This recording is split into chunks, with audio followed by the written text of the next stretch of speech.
have done with the issue of how one looks at the very institution of marriage. And I will now proceed to discuss the issue of breakdown. From Lord Para 6. Uh, the title is When Can It Be Said That a Marriage is Broken Down, and what are the legal consequences of the breakdown? From Lord Para 6. Pertinently, almost all statutes dealing with marriage and divorce, as indicated above, do provide cruelty, adultery, desertion to be grounds of divorce.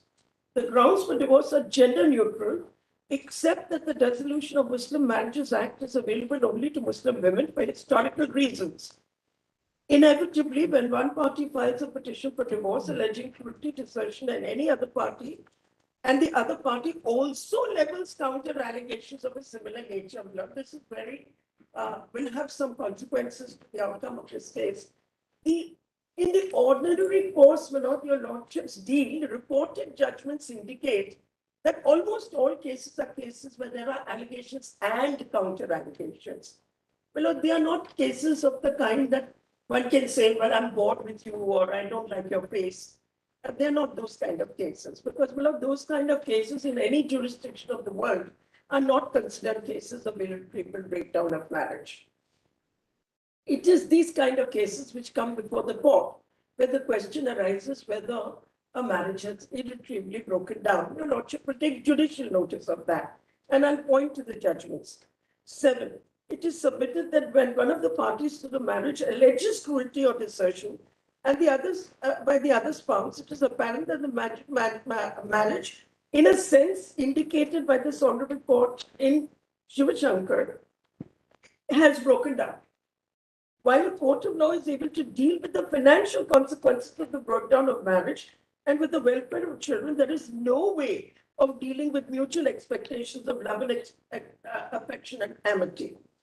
And Lord, what I'm saying is that there is an area within intimate relationships, and Lord, later I developed this idea to say the right to have intimate relationships is also a fundamental right. I'm not able to locate, of course, any judgment of this court which says the right to marry is a fundamental right. But, my lord, it is a fundamental right. It is the right to affiliate, and it is part of the right to form associations. Other courts have held, my lord, that it is part of the right to form affiliations of an intimate nature. And I'll extend that argument to say, my lord, the right to enter into an intimate relationship also includes the right to exit an intimate relationship, maybe for cause. But to unreasonably restrict that right to exit a relationship, my lord, will call into question the validity of the law itself.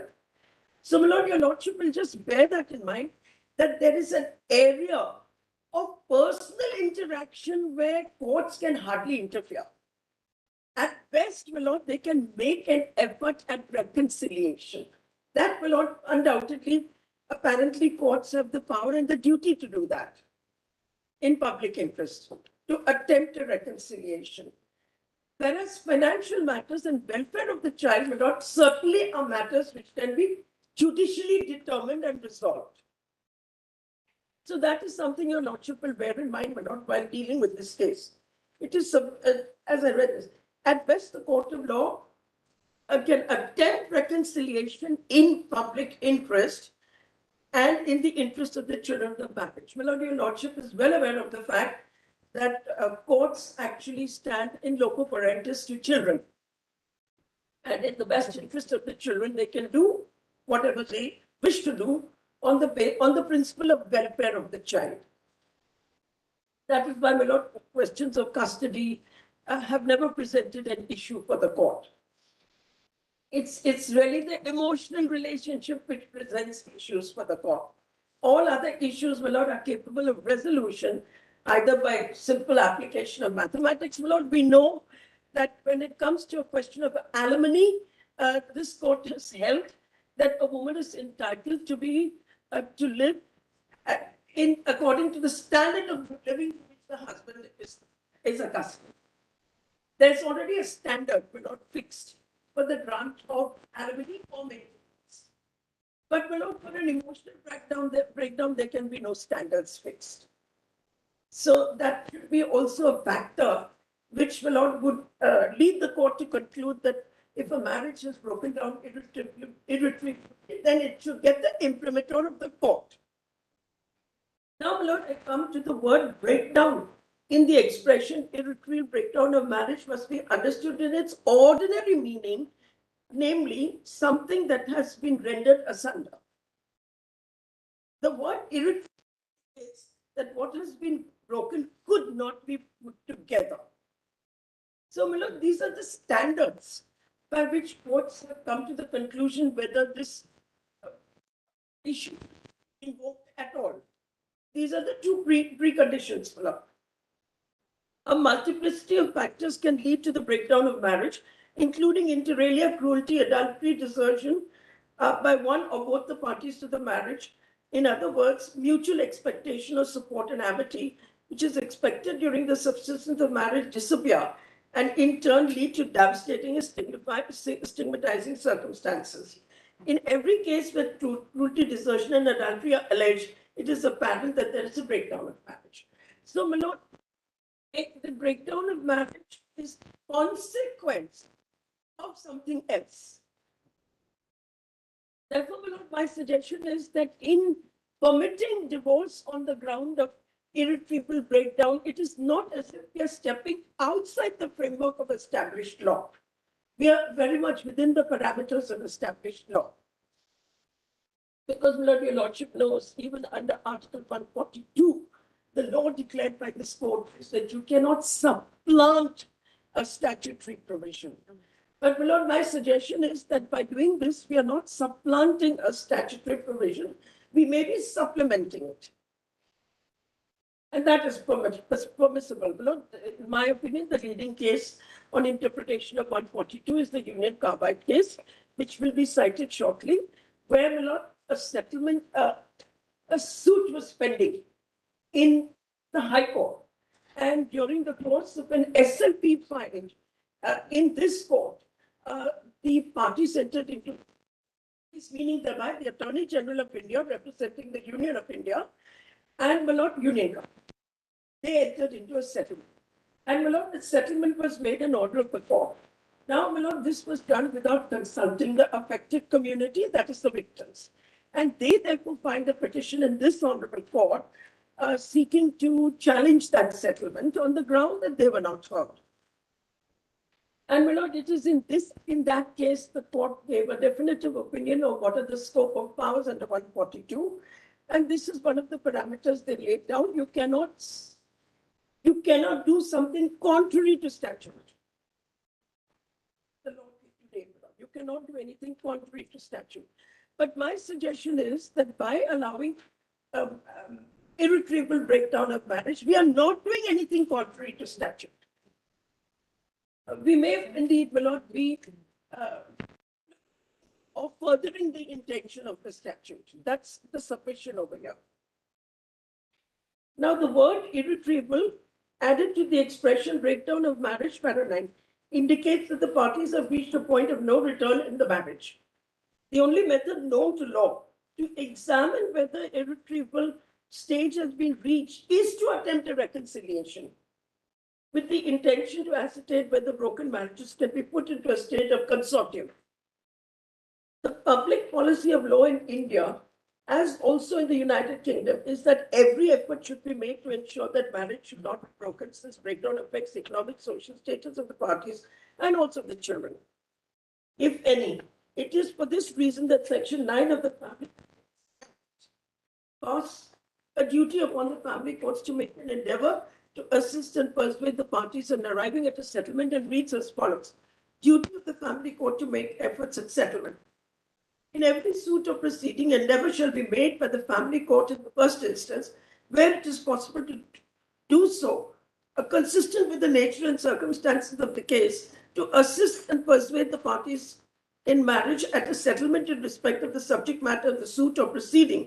And for this purpose, the family court may subject to any rules made by the High Court or follow such procedure as may. They have been granted the power to frame their own procedural rules. May deviate from the rules under Civil Procedure Code. If any dispute or proceeding, it appears to the family court that there is a reasonable possibility of the parties of family court may adjourn the proceedings for such period as it may think fit to enable attempts to be made efforts at such a settlement. The power conferred by subsection 2 shall be in addition to and not in derogation of any of the power of the family court to adjourn. Now, my lord, just for for clarity, just as a historical fact, not to the best of my knowledge, the whole institution of mediation began with these provisions, my lord. My lord, to the best of my knowledge, it was in Mumbai, my lord, Justice Oka may remember this, that family counselors from the Tata Institute of Social Sciences were placed inside the premises of the family court.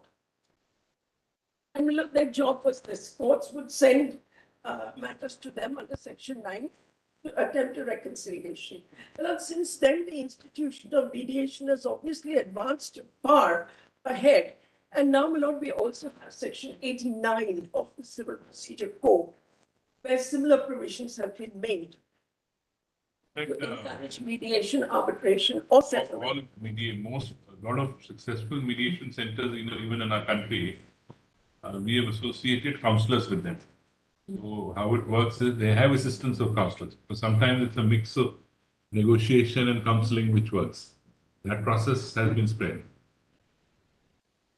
Yes, well, there's a whole movement now in favor of mediation, and it's now acquired the name of alternate dispute resolution.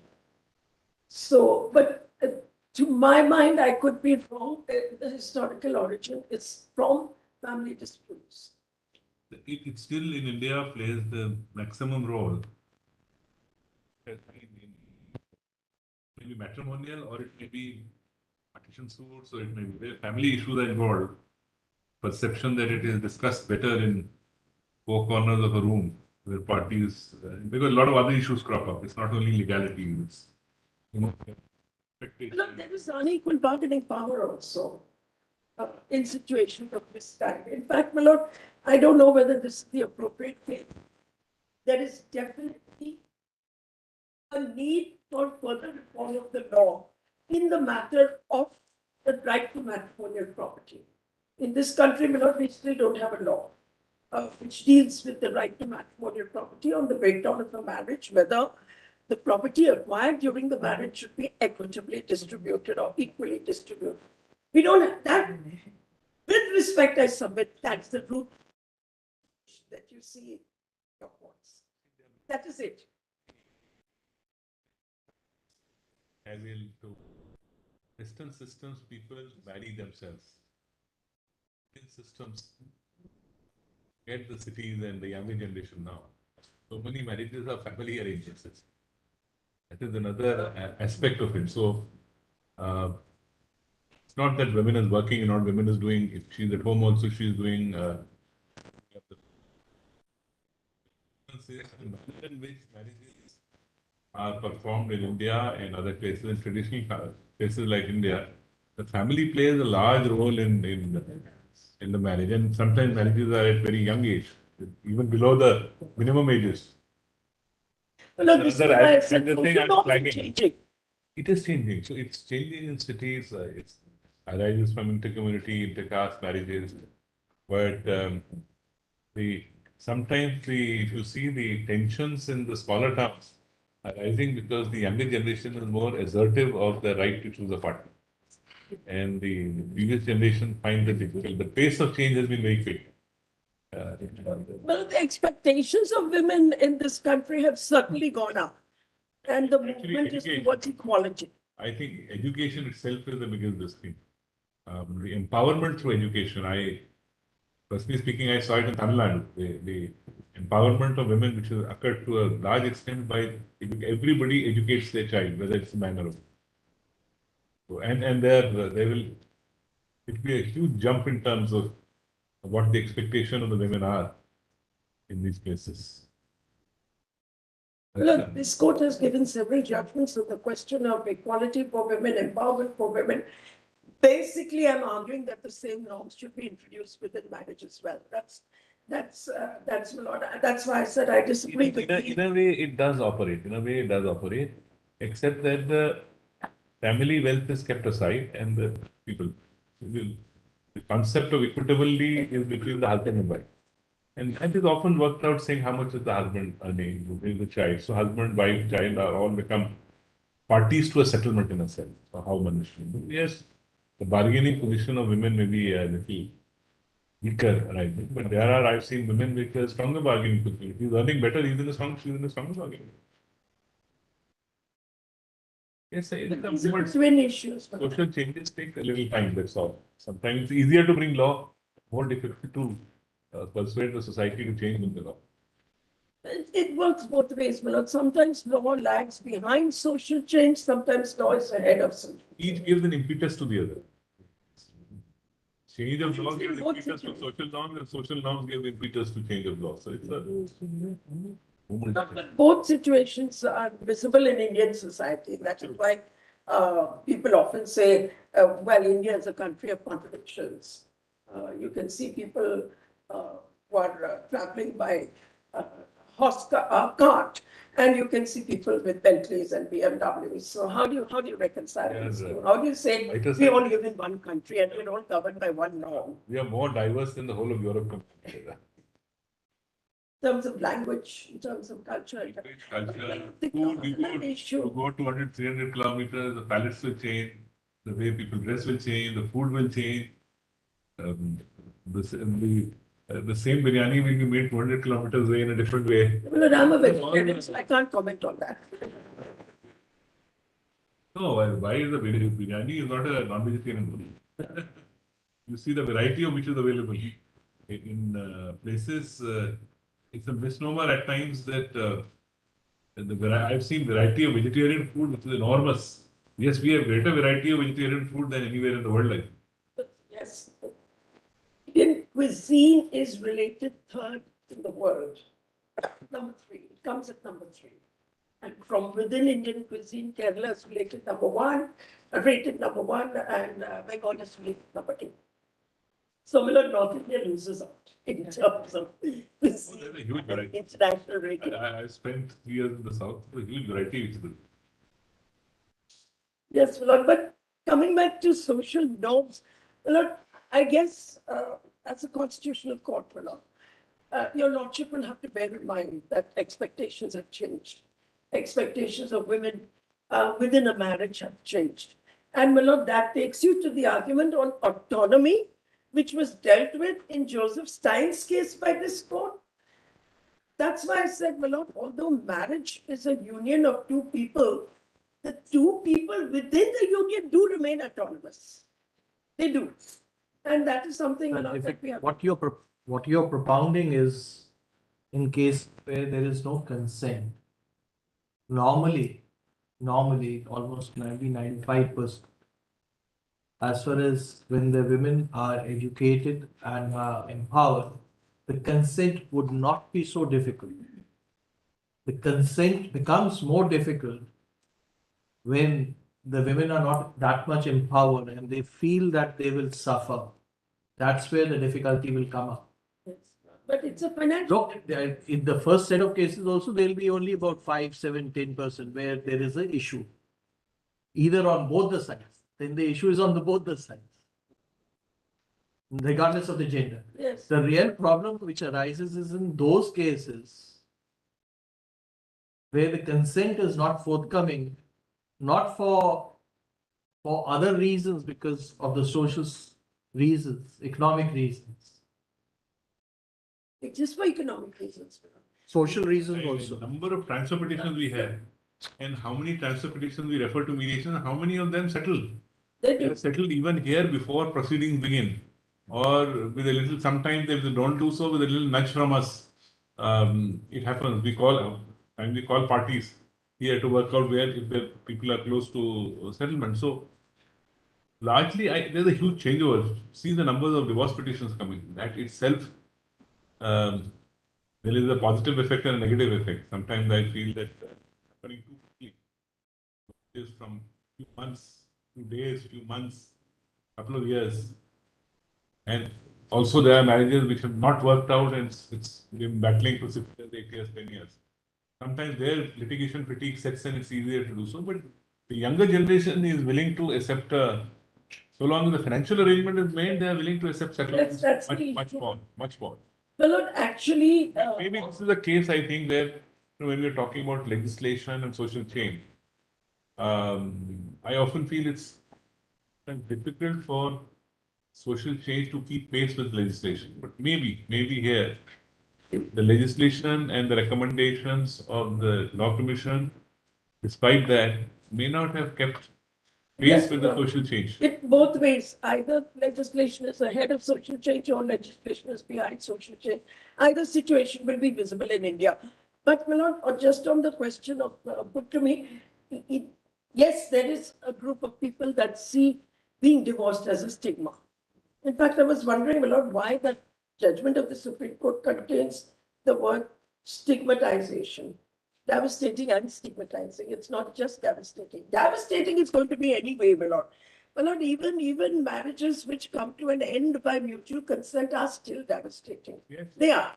There's no doubt about it, Milord. It's not easy to give up on an intimate relationship. Sometimes when you say, I've seen case where educated lady, she was working, marriage didn't last long, divorce granted, he's married a second time in the interregnum period.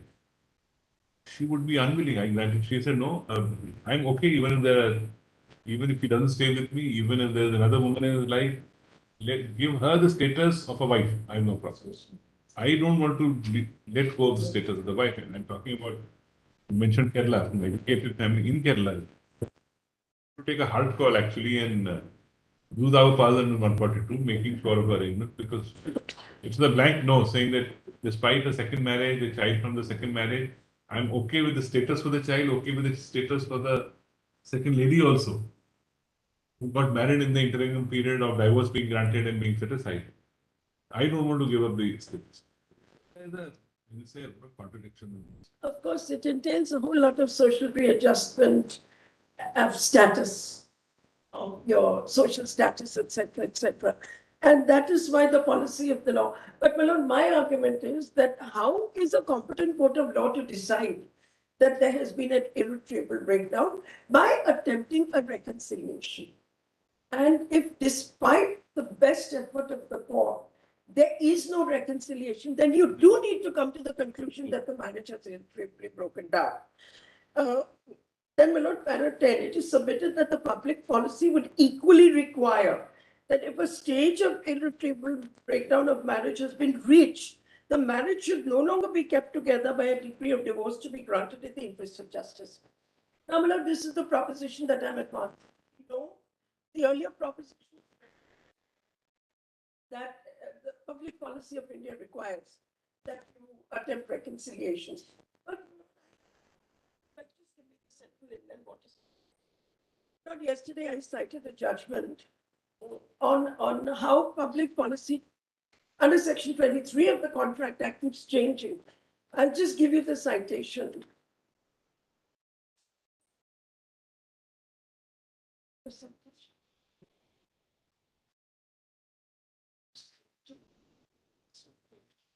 So the case was reported in 1986, three Supreme Court cases, 156. This is part of the compilation? Or you No, Milord, I can do it later on at the moment. Yeah, no, I'm saying Citation to the court. that's fine. Court marks. That's enough. Just give the citation please again. 1986, 3 SEC, page 156, Central Inland Water Yes. Transport Corporation versus Baidyanath Ganguly. Yes. Lord, it was a very, very famous case where a corporation had a contract of employment of hire and fire. Yes. And it was state within the meaning of Article 12. Yes. And in a judgment authored by Justice Madan, he looks at public policy under Section 23. It's normally called the Henry VIII Clause. This power to hire and fire. And my lord, what the learned judges have done in this is they've gone into the question of what is public policy. And they've obviously, my lord, referred to Section does talk about public policy. And at para 92, 217. Could you please wait for a minute? Let me get the book. Yeah, yes.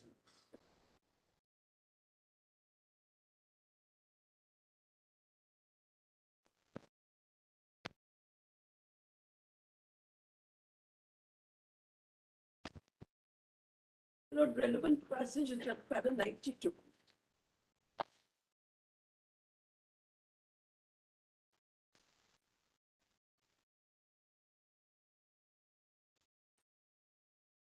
Yes, madam. Lord Mayor, the Indian Contract Act does not define the expression public policy or opposed to public policy. From the very nature of things, the expression public policy, opposed to public policy, contrary to public policy, are incapable of precise definition. Public policy, however, is not the policy of a particular government. It connotes a matter which concerns the public good and public interest. The concept of what is for public good or in the public interest, or what would be injurious or harmful to the public good or public interest, have varied from time to time. As new concepts take the place of old, transactions which were once considered against public policy are now being upheld by the courts. And similarly, where there has been a well-recognized head of public policy, the courts have not shirked from extending new transaction and change circumstances to have at times not even flinched from inventing new head of public policy. There are two schools of thought, the narrow view and the broad view. According to the former, courts cannot create a new head of public policy, whereas the latter circumstances judicial lawmaking in the area. The adherence of the narrow validate a contract on the ground of public policy, unless that particular ground has been well established by authorities. Hardly ever has the voice of a timorous spoken more clearly and loudly than in the words of Lord Darby in Johnson versus so and so. Quote, public policy is always an unsafe and treacherous ground. This is where the unruly horse comes in.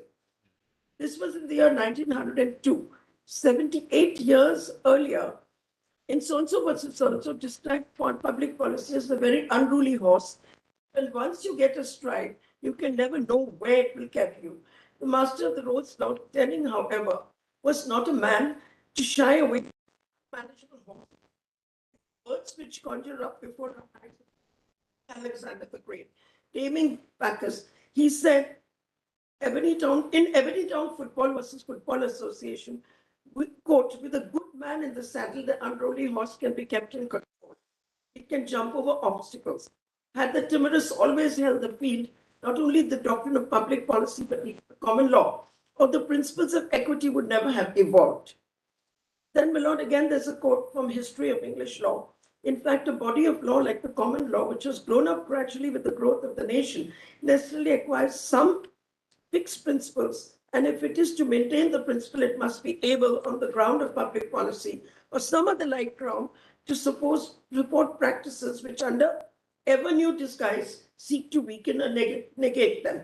It is thus clear that the principle governing public policy must be and are capable of, on proper occasions, or of expansion or modification. Practices which are considered perfectly normal at one time have today become obnoxious and oppressive to public conscience. If there is no heed to public policy which covers a case, then the court must, in consonance with public conscience and in keeping with public good and public interest, declare that such practice is opposed to public policy. Above all, in deciding any case which may or may not be covered by authority, our courts have before them the beacon light of the preamble of the Constitution. Lacking precedent, the court can also always be guided by the light and principles underlying the fundamental rights of the directive principle of state policy. The Lord, ultimately, if you turn to para 112, the law was invalidated both under Article 14 and under Section 23. 112. In the result, both the appeals fail and are dismissed, but the order passed by the Calcutta High Court is modified by substituting for the declaration given by it a declaration that Clause 1 of Rule 9 of Service Discipline and Appeal Rules 1997 of the Central Inland Transport Corporation is void under Section 23 of the Contract Act as being opposed to public policy and is also undermines Article 14 of the Constitution to the extent that it confers upon the corporation the right to terminate the employment of a permanent employee by giving him 3 months' notice in writing or by paying him the equivalent of 3 months' basic pay and dearness allowance in lieu of such notice. So, this is what I'm relying on in support of my proposition that it is in public interest at para 10 is submitted that the public policy will equally require that if a state of irretrievable breakdown of marriage should no longer be kept together and a decree for divorce should be filed. Because, my lord, it enables people to what this said, make the best of whatever little life is left to you. That's appears to be the reason why the it's very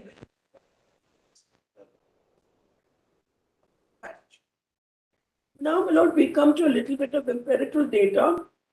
The NCRB data indicates that women have been increasingly committing suicide because of bad marriages.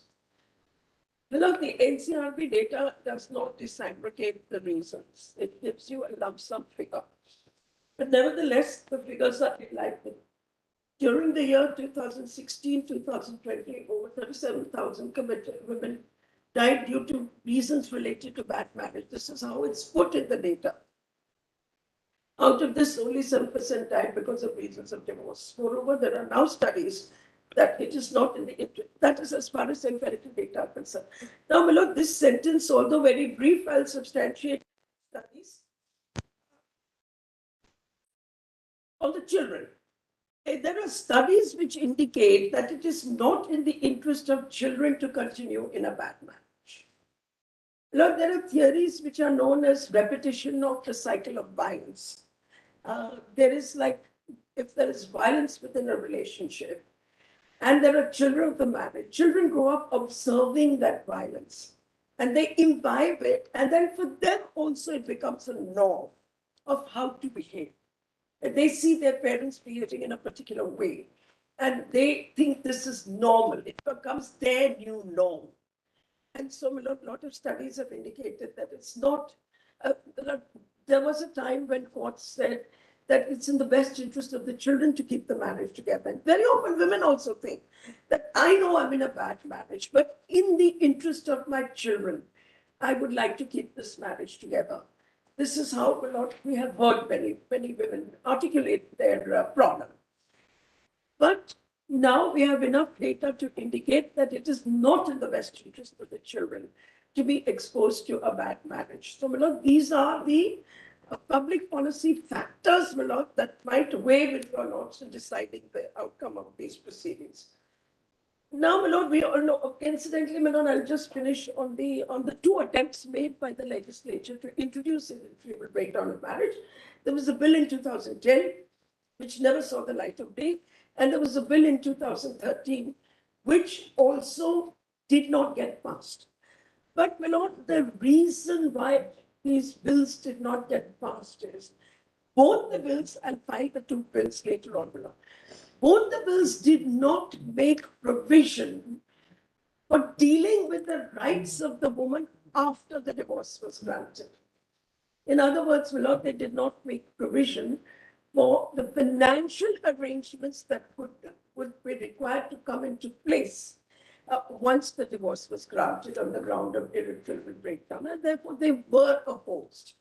And the argument that was presented by the women's groups at that time was, you introduce a provision relating to financial issues, and then the bill should be passed. And then, my lord, somehow that never happened. If I'm not mistaken, both attempts were made during the UPA government. Yesterday, Mr. Sibal was here. I was about to tell him, my lord, I stopped myself. I was about to tell him, Mr. Sibal, you had the opportunity to do this in Parliament. And both bills, my lord, were drafted during his tenure, if I'm not mistaken, my lord. And I distinctly remember meeting him and telling him that what have you done? You have not introduced any provisions for the financial welfare of the women, and therefore this bill is being opposed. Kindly take it back and make sure you introduce these provisions. on a fault theory divorce petition. As part of a divorce structuring is also looking after the needs of the women. Could it not have been done? I'm just thinking aloud. Could it not have been done even if the irretrievable breakdown of marriage was granted? Would it not be implicit in Yes, yes. it? Would be Well, implicit in it that the financial arrangements have to be made? Well, Lord, I'm very grateful for that question because at the end of the day, 25 there. 25 will apply there. Section 25. I'm sorry. I'm sorry. Lord. I'm very grateful for that question because the long and short of my argument is that at the end of the day, you can do it under existing law. It can be done. My Lord, That is on expanding. You see, what is happening? We have been doing under 142. The judicial view so far has no, been. my Lord, no. Let me complete. What I'm saying is that we have been doing under 142. That's the judicial view. It says High Court and state courts can't do it. We've noticed your argument. You say no. As long as this financial arrangement is made, according to you, 151 gives enough powers to do it by the High Court and district. That's Yes. the argument we've noted. Yes, Lord. And you will find from reported judgments that some of the trial courts have done it. Some of the trial courts have granted divorce. All judgments where wherever it has been the same, all of them have been set aside, saying trial court. So far, the view has been, we are a constitution bench, so not bound by that view. So far, the view has been only and only the Supreme Court under exercise of 142. Yes. So, They- of course, it is meaning an extra load on us because a lot of these matters come before us. They initially fight on the whole theory. When nothing works out, then they come here saying, okay, at least under irretrievable breakdown done. Yes. Maybe I've dealt with cases where district court granted under irretrievable breakdown. High Court set aside saying you have no right to do so. And we granted saying that we have a right, so we are doing so. Yes. So far, there is no view saying that the district court and High Court can do. It's true, my Lord, but that's why I'm specifically raising the issue. My Lord, with respect, I would like to say that there's some misunderstanding of what is meant by no fault. And I will clear that misunderstanding. With your Lordship, in Indian law, it is with cause. But it doesn't mean that it is with fault. That's the distinction I want to make. You know. There is obviously, when you allege cruelty, adultery, desertion, something has gone wrong. The consortium, as we visualize it, has broken down. The amity has been visualized, has broken down. Suppose a man judges in adultery or marries a second time, contrary to law. It's very common. Not uncommon at all. Then for the man to say, look, I can't live with my first wife. Now grant me divorce. Yes. Should the irretrievable breakdown of marriage concept be extended to such cases? One scenario. Second scenario is courts in the district, the family court, the concerned court grants a decree. Yes, my Lord, if we can. Person in the hiatus period marries, whatever the hiatus. The High Court sets it aside. I'm just putting different scenario. A different scenario will prevail. It will be far easier to exercise 142 in such a situation. Yes, my Lord. But so, fault theory is a loose term, I would say. Yes, my Lord. But my Lord, the Constitutional Court should now make that distinction, my Lord. There is a distinction between saying there's a fault and saying there's a cause. There is a cause, but it doesn't mean that there's a fault. My Lord, that is why I was emphasizing that very often allegations are on both sides, my Lord. That of course is there. How would a court be really able to decipher what is the real reason for the breakdown and who is quote unquote at fault? Every matrimonial dispute produces what I refer to as a bouquet of cases. The legal assistance, there's a bouquet of cases which start. It will arise under 125, it will arise under the for divorce, section 9. 4 or 5 cases are made. I've always felt if these parties were with right counseling to sit together, instead of battling this out, things could be worked out one way or the other. Either they are able. There are cases where people decide to reconcile. There are cases where they say that thought process is too apart to. Look, there are judgments of this court which I've referred to where this distinction has actually been made.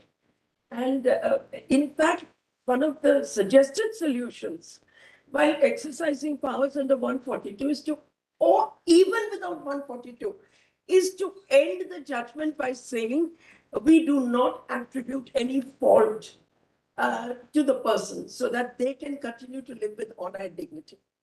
Now, it's obviously a very innovative judicial device where the court is saying, yes, there was a breakdown, but despite that, we do not give a definitive finding that someone has been cruel because we want you to live with dignity. 142, wherever any court, I think, exercised across the board, we've always been saying that two good people have not been able to live together. It comes down to that, my lord. But And therefore, it's better they part rather than live in a relationship and get, as you said, get on with their life separately. If you can't live together, you get on separately. What else can be done? yes. And my lord, your lordship will, at least I was surprised when I was researching for this case to learn that the no fault theory is different from the no cause theory. And that it is only in 2022 that the no fault theory was introduced in the UK. I've put those papers in the compilation and point to them. Only in 2022. Until 2022, the law in England was irretrievable breakdown of marriage on account of cruelty, desertion, etc., which is very similar to our law. So, my lord, that what my lord put to me, that proposition, that's exactly the proposition that I'm advancing. That irretrievable breakdown of marriage can happen with cause, but it is still irretrievable breakdown of marriage for which a decree for divorce should be granted.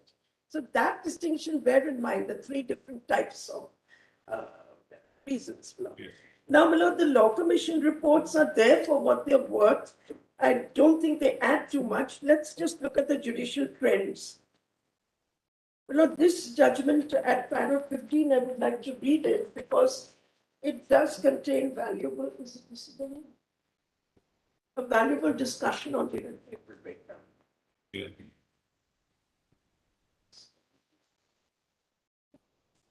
Well, this judgment 2006 4 SCC 558. You have extracted, I think, the paragraph on the next page. Either you're referring to something else or the paragraph on the next page. I have. So I could turn the page over. Yes. But surely the entire judgment is very interesting. Part of the compilation. It is, Mr. Giri, it's by the compilation. And in the compilation, it's a page 108. I have extracted. Once the parties have separated and the separation has continued for a significant length of time, and one of them has presented a petition for divorce, it can well be presumed that the marriage is broken down. Page 108. Huh?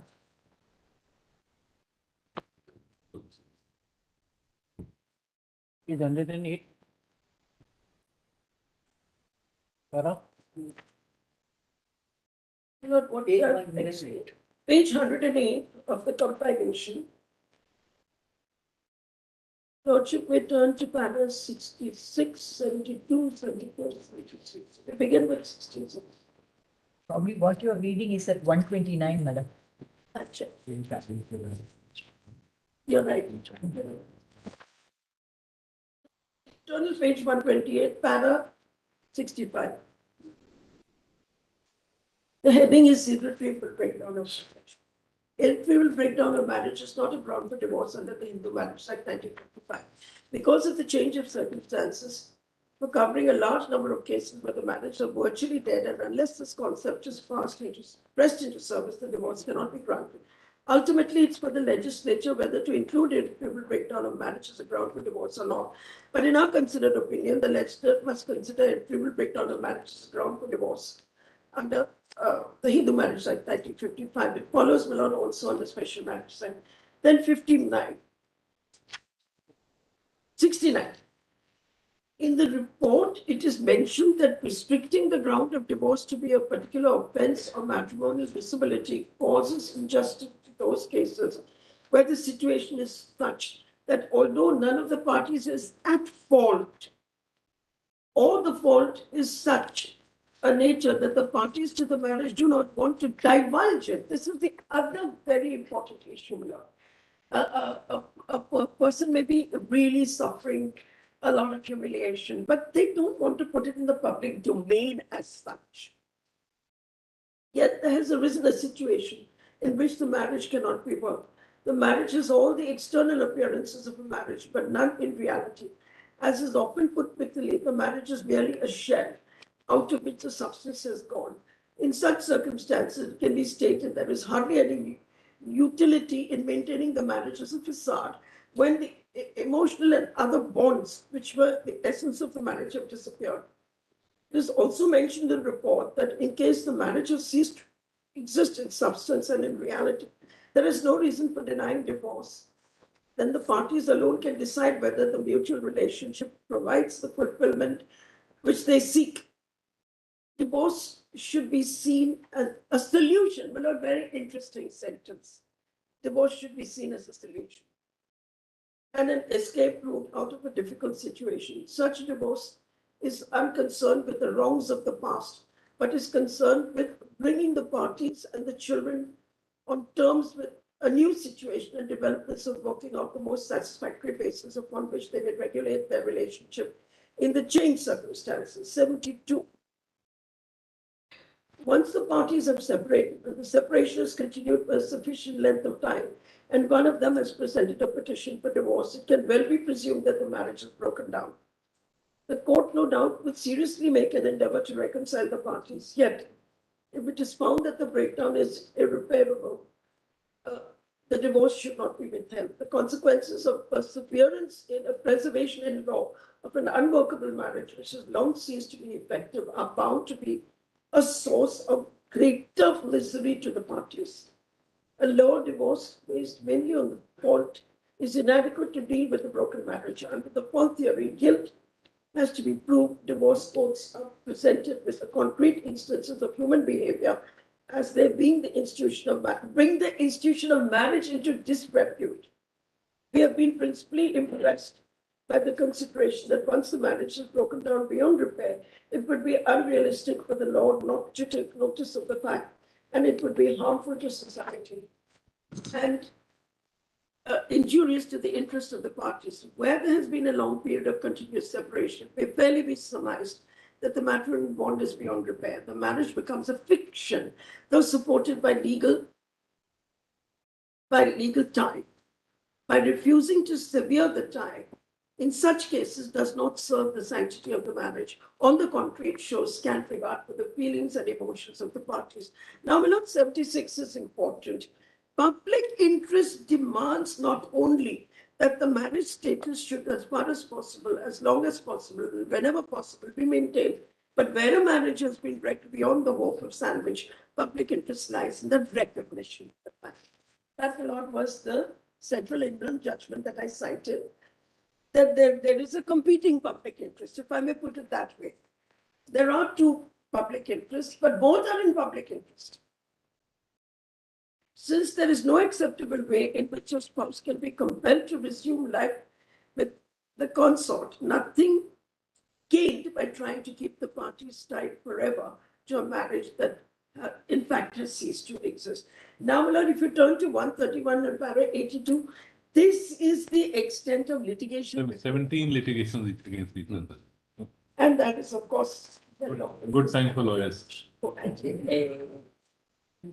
Etc. My Lord, yes, paradise for lawyers, I suppose. No doubt about it. No, because Then, they you know, become standardized. Most of them are really, when I say Mukesh, because it's like a standardization. The moment a divorce petition starts, there may be dowry cases, there may not be dowry cases. But everything is like a standard format which occurs.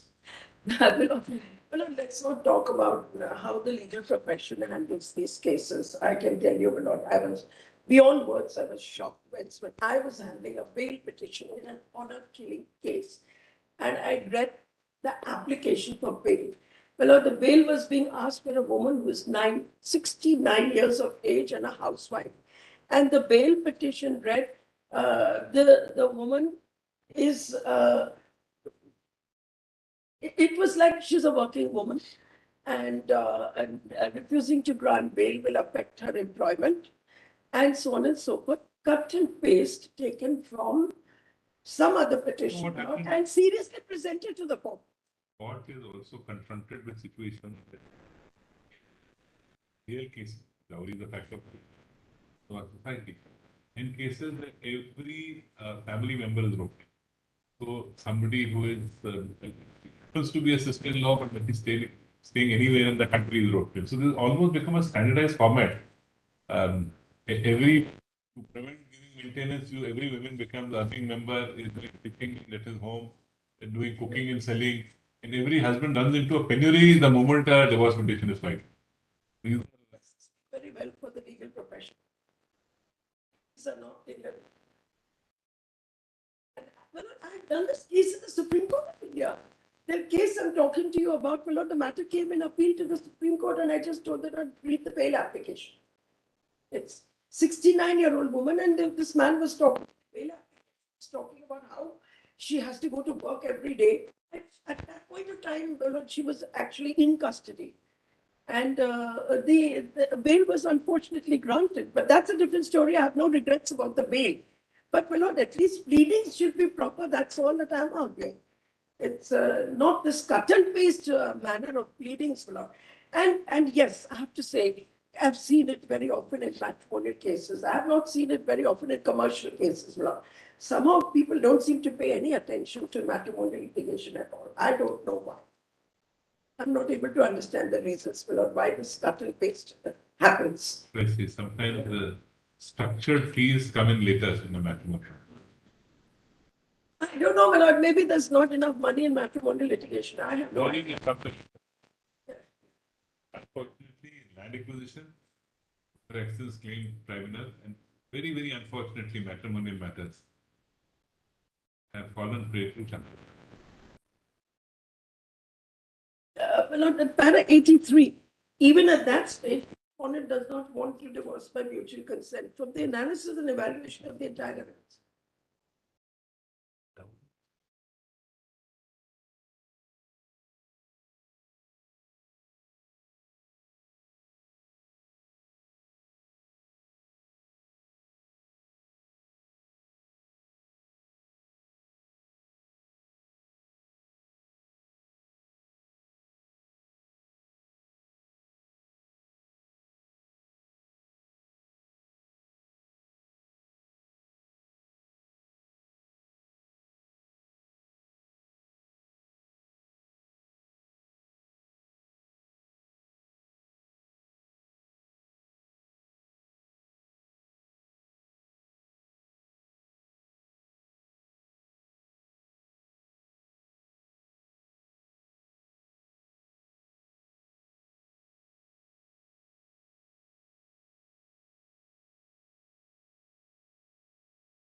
Only one more passage from this judgment.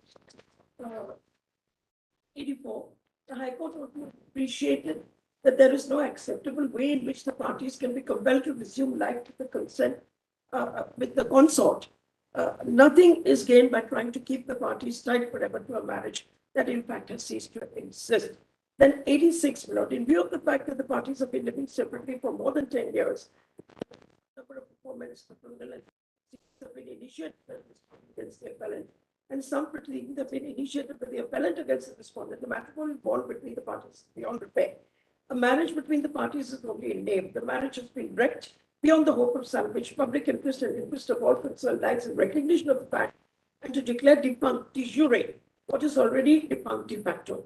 To keep the same in the obvious conducive to immorality and potentially more than the dissolution of the marriage bond. Then, my Lord, 89, in our considered view, looking at the particular facts of the case, the High Court was not justified in setting aside the order of the trial court. In our opinion, wisdom lies in accepting a pragmatic reality of the life and to take a decision which would ultimately be conducive to the interest of both the parties. Then page 90, para 91 doesn't stand implemented. Para 91.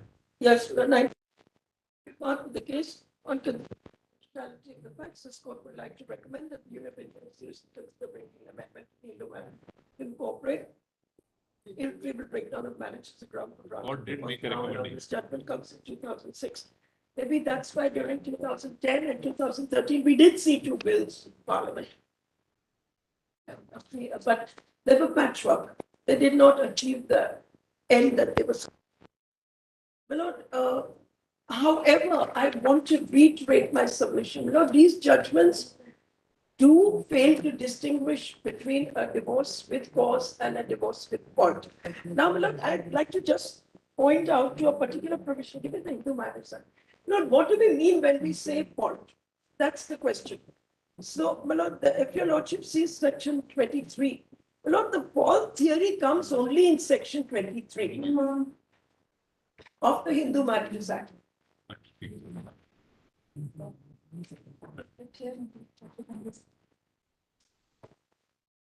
Lord, my submission is that section 13 grounds of divorce are not really based on fault theory. They are based on cause theory.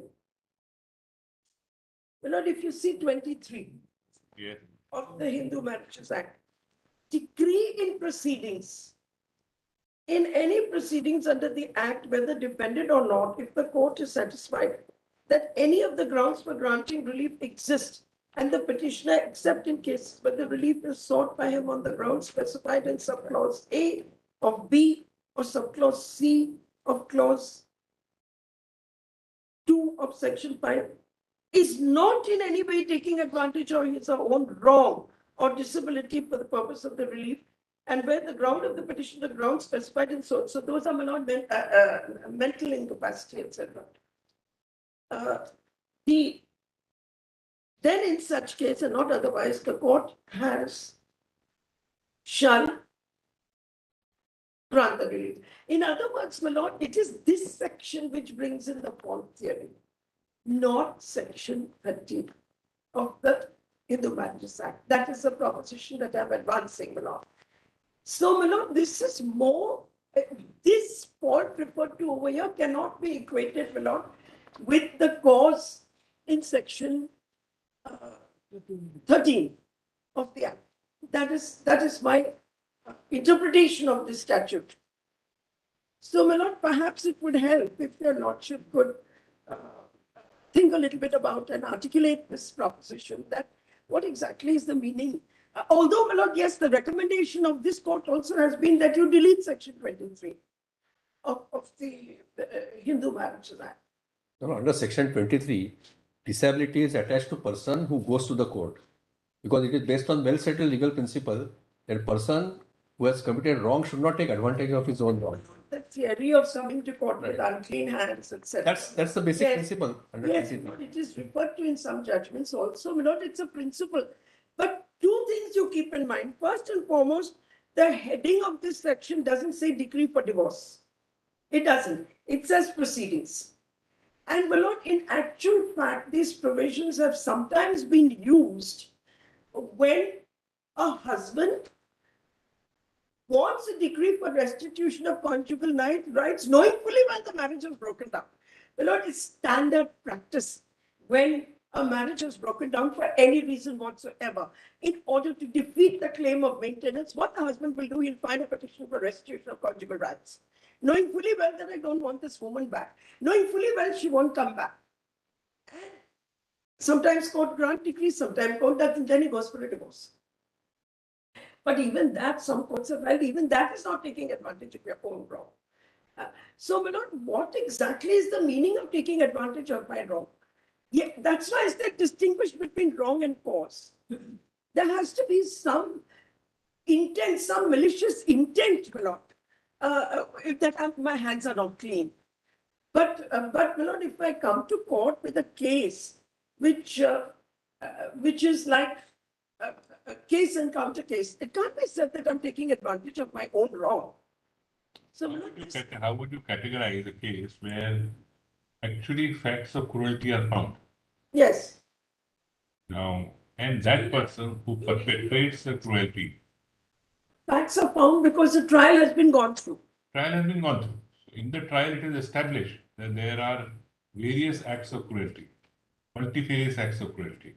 But yet, that very against the person claiming divorce, and that very person claimed default. Yes, even then I would say that is of public interest and public interest countervailing.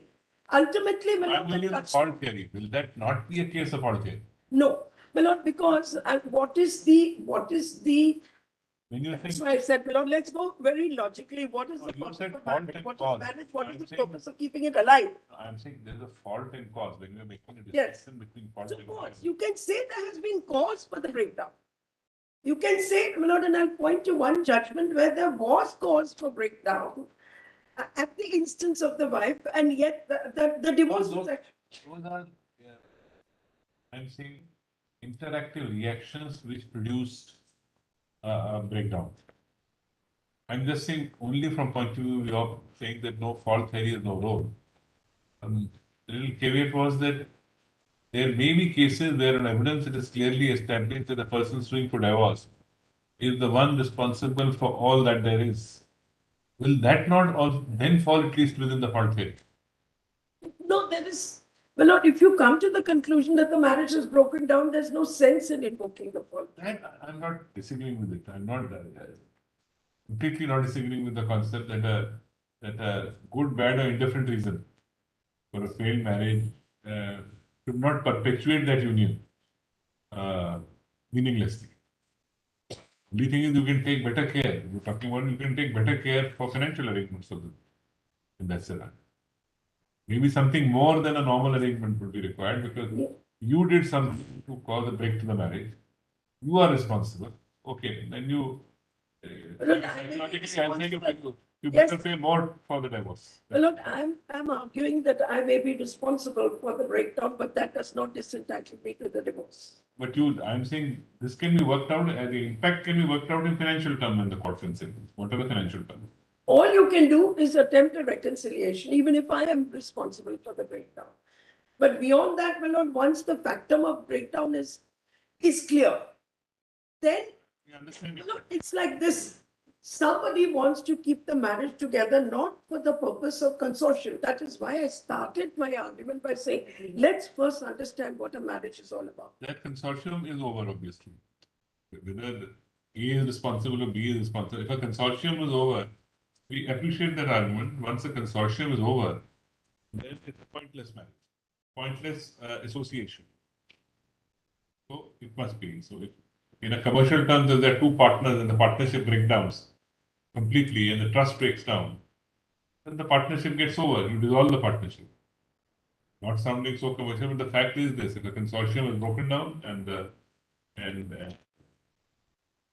nothing is possible, there are cases where after difficulties also reconciliation takes place. But if nothing is possible, then but the terms of settlement may be accordingly. Well, the only reason to reject an application is if you come to the conclusion that the marriage is not irretrievably broken down. Correct. It has not irretrievably broken down. Then, Yes, there is a purpose of keeping the marriage together. But if you come to the conclusion that it has broken down, it's irrelevant who was to blame. That's basically the issue, my lord. So therefore, my lord, let's not confuse this issue by reference to section 23, because section 23 is the that's why, my lord, I'm also going to say that the way your lordships have framed the issue under 142 also, your lordships have asked the question, can we do it when party is not giving consent? My lord, the question of consent is irrelevant. Ultimately, it's the court which gives a divorce or doesn't give a divorce. That's a very expanded view. Why in the first two questions framed, we did not find this issue and we wanted to do is because there were people who were raising an issue that even under 142 you can't do so. Therefore, we framed the question, But I can the understand. power under 142 be inhibited in any manner merely because it is not contained in the statutes? Prima facie, we thought may not, but subject to whatever arguments are advanced. I understand that by saying the answer is yes, The right to get divorce is a statutory right now. it is.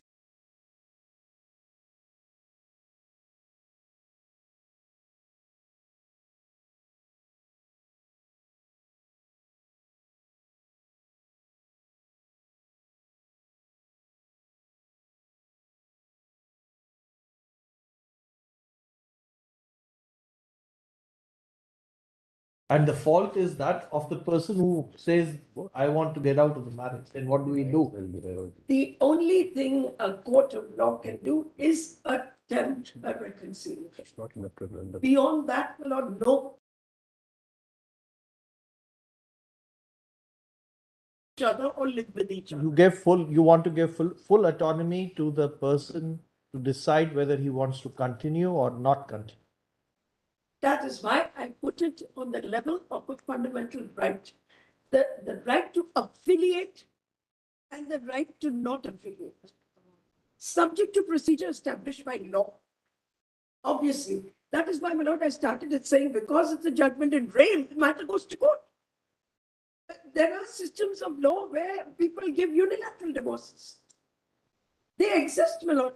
Even in India, there are systems where you can get a divorce by customary law without approaching a court of law, and the court of law will recognize that divorce. But there is an intermediary, in this case, the court. So the real question, my lord, your lordship have to decide is what exactly is the role of the court. In a situation of this kind, that's why I went back again and again and again to saying exactly what is the purpose of this arrangement. And your lordships have also said it in several judgments. So that's why if you just separate blame and fault, maybe that's one way of looking at it. And just separate. I may say, look, I know I'm blameworthy. But what can I do? I can't make a go of this marriage at all. I'm going to say sorry. The Indian law doesn't allow it. So, my lord, that's why in one of the judgments they say, look at the consequences of saying no. What are the consequences when a court says no? And, my lord, case after case, it's all in the compilation, my lord. Every case that has come before the court, the man or the woman has married during the pendency. I'll tell you the standard cases that come to court. A decree for divorce is obtained. Before the appeal period is over, one of the parties remarries. There's a child of the marriage. The court is presented with the fait accompli. And then the appellate court feels that the original decree was bad in law. There are reported judgments of this. Then the status of the second woman troubles us. The status of the child troubles us. And my lord, if I'm not mistaken, there's a judgment of they say, I'll dig it out and give it to you, where this court was compelled to hold that both marriages are legal. Lata Kumar. Just try and look for that case. And one more question I have to answer at appropriate stage. There are cases and cases where this court has granted divorce by exercising power under Article 142, though one of the parties is not consenting. But these are all cases where there was already litigation, evidence reduced, and parties Yes. came to this court. Yes, Now, if we accept the argument that under 142, court can dissolve marriage when it comes to the conclusion, the irretrievable breakdown of marriage. So, will it be possible for anybody without approaching any court directly to come to Supreme Court and tell the Supreme Court that exercise power under 142? Because so far we have been exercising powers Yes. where there is adjudication, And there is evidence to come to a conclusion that there is a Yeah. breakdown of marriage. I'm not arguing that. I'm not arguing that point. Because it is. But that will be a sequel. Somebody may say that, look, there's complete breakdown of marriage, therefore now grant me decree of divorce. To go on 13B and file a petition for mutual consent. No, No. Indian law provides. One of the parties, I'm saying one of the parties. Where One of there the is no parties said consent. that complete breakdown of marriage Correct. and grant me divorce. I am coming directly to the Yes, Supreme Court. what I'm saying is, What brother breakdown saying of is- marriage.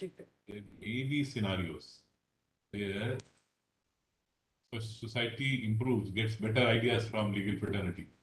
So tomorrow somebody may say, look, why are you making this is torture? You're making me go through a process. Can I happen, I know. So I can't go to court and say, look, I am at fault, give me a divorce. So I am being unreasonable, but give me a divorce.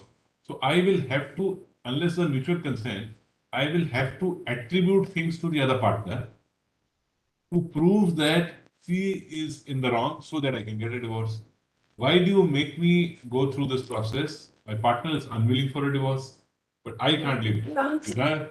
And therefore, if I can't live with her, I don't want to make allegations against her. And if I don't make allegations, the divorce can't get through. So don't make me go through this torturous procedure. I am coming to you saying, I may or may not be at fault, but I can't live with her. Please give me a degree of divorce. There is an answer to that question, Manoj. You read the statute as a whole, Manoj, and you decide whether the statute contains adequate remedies for a situation of that kind. How would a person approach the court? They would file an Article 32 petition, Manoj. They would surely. How do I even get to the stage of 142 without a proceeding? The proceeding would be either a trial court. That's why I give you the example. I filed a 32 petition in this court. Somebody, In a case in The which integrity- there is no consent. somebody like you will be able to guide them and tell them how to come to this court. I can, I will be dubbed an anti-marriage person. I won't do that. If somebody will say you're against the institution of Actually- marriage, I don't want that label. I think actually, if you think deeper, if we take this, why I have to feel somehow the legislature has not done. What is the premise? Premise is, look, don't look to it as to what I have done or she's done. Good, bad, indifferent reason, I can't live with her. Now you work out the financial terms of my not living together. Let us somebody says, okay, I'll give 50% of my personal wealth. I married, didn't work out. I want to walk out of it. The system, unfortunately, at present is not providing for it. Because one Halfway houses, get into this game. ultimately you have to negotiate with the wife and get a consent decree. So now, of course, things are changing, society is changing, but sometimes you had a case of a person coming, ultimately, But no he came, by the time he was 70 and she's 70 odd, so late 70s. And why do you want to divorce? He said, no, I don't want to carry this burden of the marriage. So what you do is, I don't want to carry the burden of the marriage. We've not lived together for 30, 40 years. Why do you want to remarry? No. What is it? I don't want to carry this tag with me. I understand. Well, there are answers to that. So many different scenarios which are possible. Yes, it's different. It is different, Manoj. And that is why this court has granted divorce by mutual consent, has allowed petitions under Section 13B to be filed directly in this court, but only where there is litigation which originated in the trial court, So far, yes. not directly in the Supreme Court under 32. Even if one party has not agreed, divorces have been granted. I am party to those orders. Reasoning, I remember, Nagavattu argued a matter before me. Well, not Where let me tell you, granted some of the divorce, he issues are argued going that to you come can't for grant it you. without- No, we were the Shivashankaran judgment, your lordship's judgment. Yes. Yeah, it's there. Divorce in that case. But I think it's 20. Ms. Jaising also referred to that Shivashankaran judgment. If you see. I Shivashankaran. think it's Shivashankaran. Shivashankaran is already, Yes. I had argued for Shivashankaran in That, that. the compilation series, Page item number 222. 21. Page 222, Manoj. Yes, there. No. Yes. Page 222, yes. Sankaran. Yes. Yes. I remember correctly, Mr. Nagmuthu was one of Yes, the ma'am. counsels. He was on the other side. I had applied for the You were on the petition. other side. Yes, my lord. I was for the petition. This is the matter where your lordships were referring some time ago that the man had married in between and the lady wanted to continue the status despite the fact that the earlier marriage had failed. Now that your lordship's on that, serial number 19 also. Yes, My Lord Justice Kaul was a party to the judgment, but the judgment was authored by Justice Shah. Srinivas, that's Serial laid number up. 19. Srinivas Kumar versus Shameta. Samita. Yes. Yes. So there was no consent, but power under 142 exercise was granted, holding that as an irretrievable breach. Well, look, that is why I said the question of consent is not relevant when a court is exercising power. No, but we want to frankly settle the law because different views have been followed by different benches and the council still raised the issue. That you can't do. So only we can settle it first. Yes, there are earlier views, at least two judgments, which says that if there is no consent, you can't grant it because you know irretrievable breakdown of marriage. Well, look, that's Let the me advantage of being before a bench of 5 judges. Absolutely, that's what I'm Absolutely. settling it so that this One divergence is is at another. liberty to say that we don't agree with some judgments. Even under 13B, after consent is withdrawn, orders have been passed.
Actually take you to the development of the law on irretrievable breakdown, even in the UP, at least common law countries, which we know that such a law exists. And my lord, right up to 2022,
So I hope I've made myself very clear. What I am saying is there are always proxy indicators to whether the man, I'm calling them, for want of a better word, I'm calling them proxy indicators. So cruelty, or desertion, adultery, a separation for a prolonged period of time, litigation and counter litigation, these are all proxy indicators for the irretrievable breakdown of a marriage. That is the argument that I'm making, beloved. Yeah. So that is why I'm saying with cause and with fault are two different things altogether. Understood.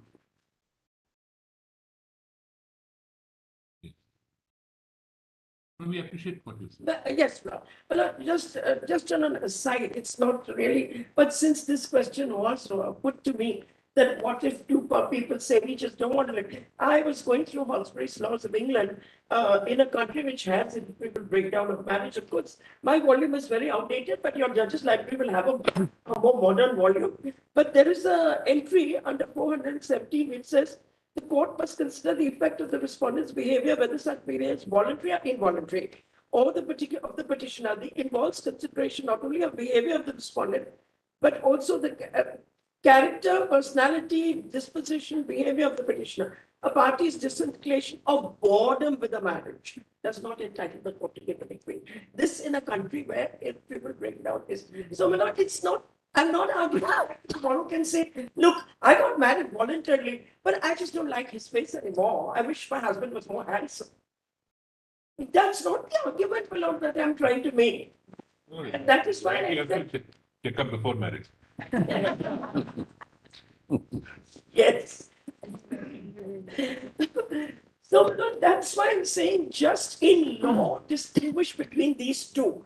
Because the expression irretrievable breakdown of marriage is nothing more than a compendious expression which describes the state of the law. Actually, if I might. That's what it is. That's to So we need, an inquiry into an irretrievable breakdown of marriage. And that inquiry, in the absence of any other proceedings, I'm endeavoring to give an answer to my brother's question. Any provision here. Reasonable methodology. Solving a marriage without first being an inquiry. Right? For the fact-finding inquiry, the parties are contesting. there is a Therefore, background. so that fact-finding inquiry will necessitate at least one court. Maybe this is where they said trial court has gone into a fact-finding, fruitless to go to the High Court. Then the High Court is also an appeal court on facts. So the only negative aspect of this thought process is, in the absence of irretrievable breakdown of marriage, you have to go through this process of fact finding and come here. But if we accept your contention, Yes, it is. then That- after that fact finding, it can be done at the first level, and after a second appellate find, it can be done. That's the only way I could think of constructing it. Yes, my lord, it is, what I'm saying is parties need not have to wait for exercise of powers under 142. What I'm saying is if the indicators exist, Yes. if the indicators exist, my lord, That then it can be done. indicators is an aspect of fact finding. Yes, it is, my lord. And what is, actually they call it the duty of the court to attempt a reconciliation. That- Why? To give emphasis to the word irretrievable. In fact, Each this, word must be given its due I weightage. tell you, this is one field of matrimonial disputes where I'm aware of the Delhi High Court at least, where the pre-litigated mediation also takes place. I'm actually aware of cases where things have gone wrong, and I must say, in known people, I would say, please go there, Why don't you try it? And they have worked out a method of divorce, or they have worked out, most cases are working out this nitty-gritty financial which you are saying. Then look, two people can't live together, now what are the terms? So the mediator works out a viable arrangement for separation. Look, but I must point out, there is one case of this honorable court, a rather unusual but interesting case, where the court granted a divorce on the ground of pleadings. The husband alleged that the wife was a serial adulteress. And the wife alleged that the husband was mentally unstable. And the litigation was going on. The trial had not taken place. The two allegations against each other itself makes it a irretrievable breakdown. Yes. On pleadings, the court came to the conclusion that this marriage is over. Lord, I want to read the judgment because it has a lot of interesting, whether one agrees or disagrees, but Lord, that's really up to this court to decide. At page 47 of the compilation, the case is Bhagat versus Bhagat. I'm sure many of your lordships will know about this case already. Because it happened in Delhi.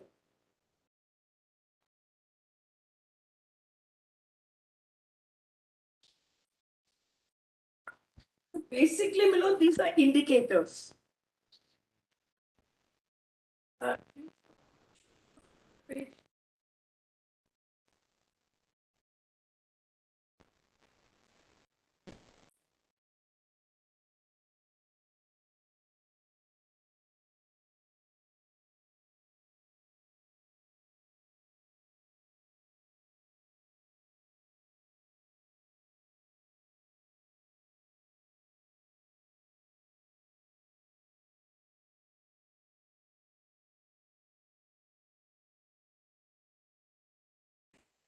Started at the trial court, transferred to the High Court for trial, didn't work out, didn't succeed, transferred by the Supreme Court to the Supreme Court.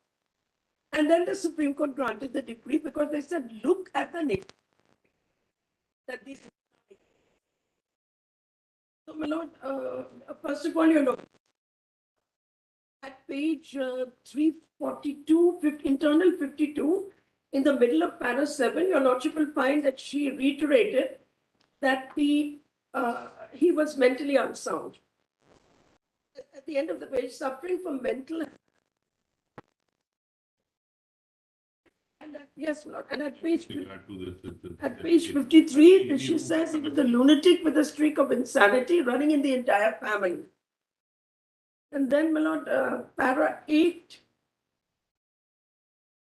it is submitted that it is only trying to defend her honor. She said, I made these allegations because I disapprove the unfounded allegations. And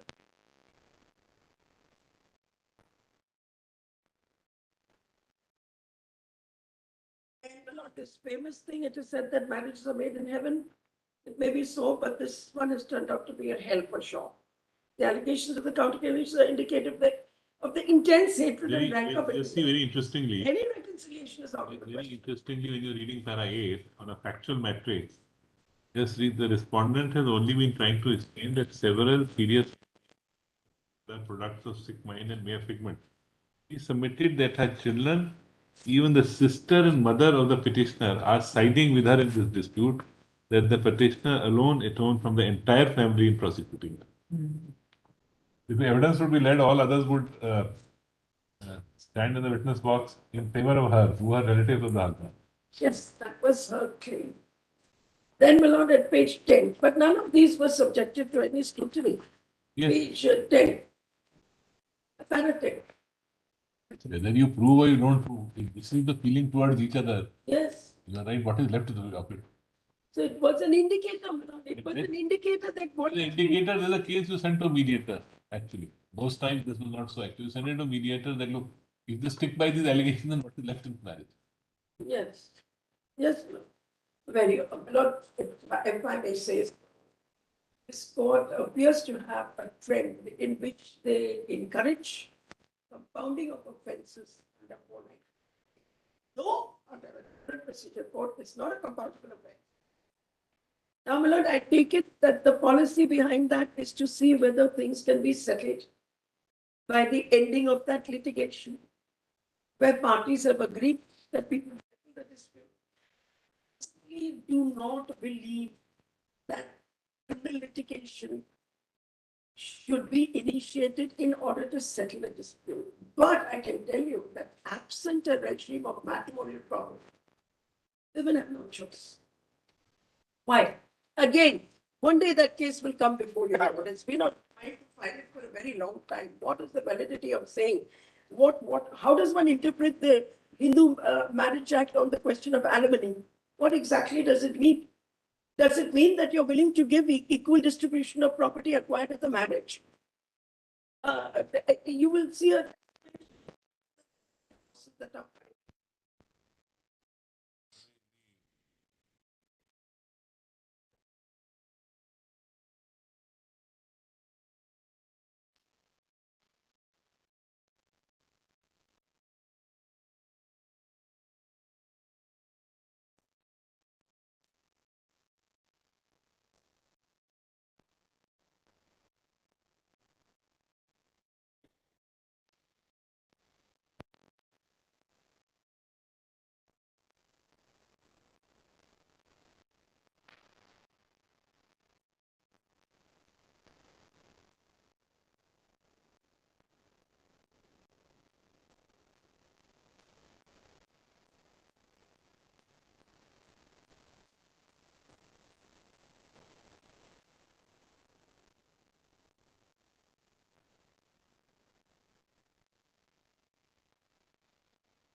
Holding the very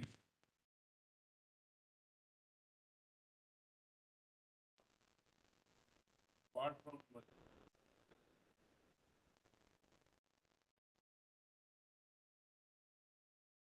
the back of the mind, there is do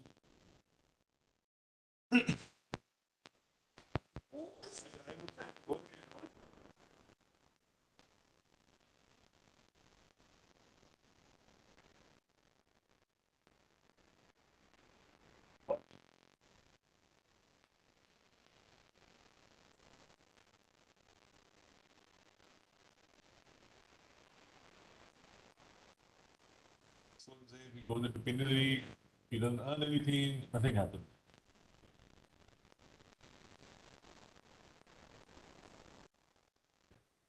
The wife will make reverse allegation saying all the wealth of the family, everything is owned by him only. So, in absence of probity or issues of evidence, to do some kind of some interest. There is no other option. In the same way as maintenance, you have to look at the income tax return, but you also know that sometimes these are not reflections of, so while even granting interest, there is some value judgment which we have passed, or some kind of, where we say, no, this man must be, this is his access broadly in the field, he must be worth. Go by income tax return. I've lost my job. I've had on the reverse ladies saying, look, qualified ladies saying, I've given up my job, I don't want to work. Now give me on the basis that I don't want to work. It's also not an acceptable situation. So, social issues. Well, at the end of the day, it's very difficult to sit in judgment over what goes on inside the home of the marriage. It's very difficult to say you are at fault, or even to evaluate their behavior. So much is a matter of personal perception. That's why it's a this relationship in the realm of the intimate. You can't say where it began. Very difficult to pinpoint where it began. Maybe our perception, maybe A has done it, but the fact is that B may have said something or done something which may have triggered it off. The trigger continues.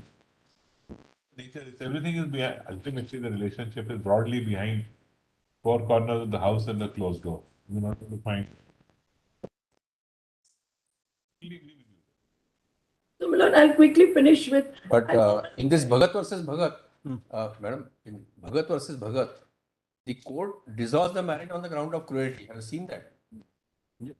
Yes. In Bhagat versus Bhagat, court records a finding that there is cruelty. And under section 13, the marriage is dissolved. Yes, my lord, yes. And that is actually something that I would commend for acceptance, my lord, in the sense that you don't really need 142. And that is why the question of consent is totally irrelevant, my lord. It's totally irrelevant. Because at the end of the day, the judge is the arbiter of that dispute.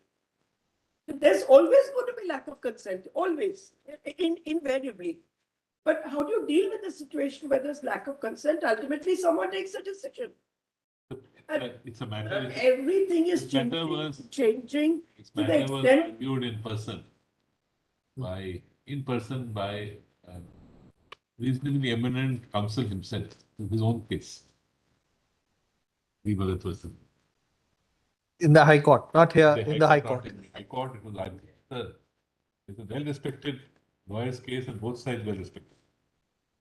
Yes, they do. My lord, but one essential safeguard, and I'll leave it at that. My lord, even this judgment actually, let me tell you, my lord, how I see the issue. There is no time to explain it, but I will put it in a few words. My lord, it is like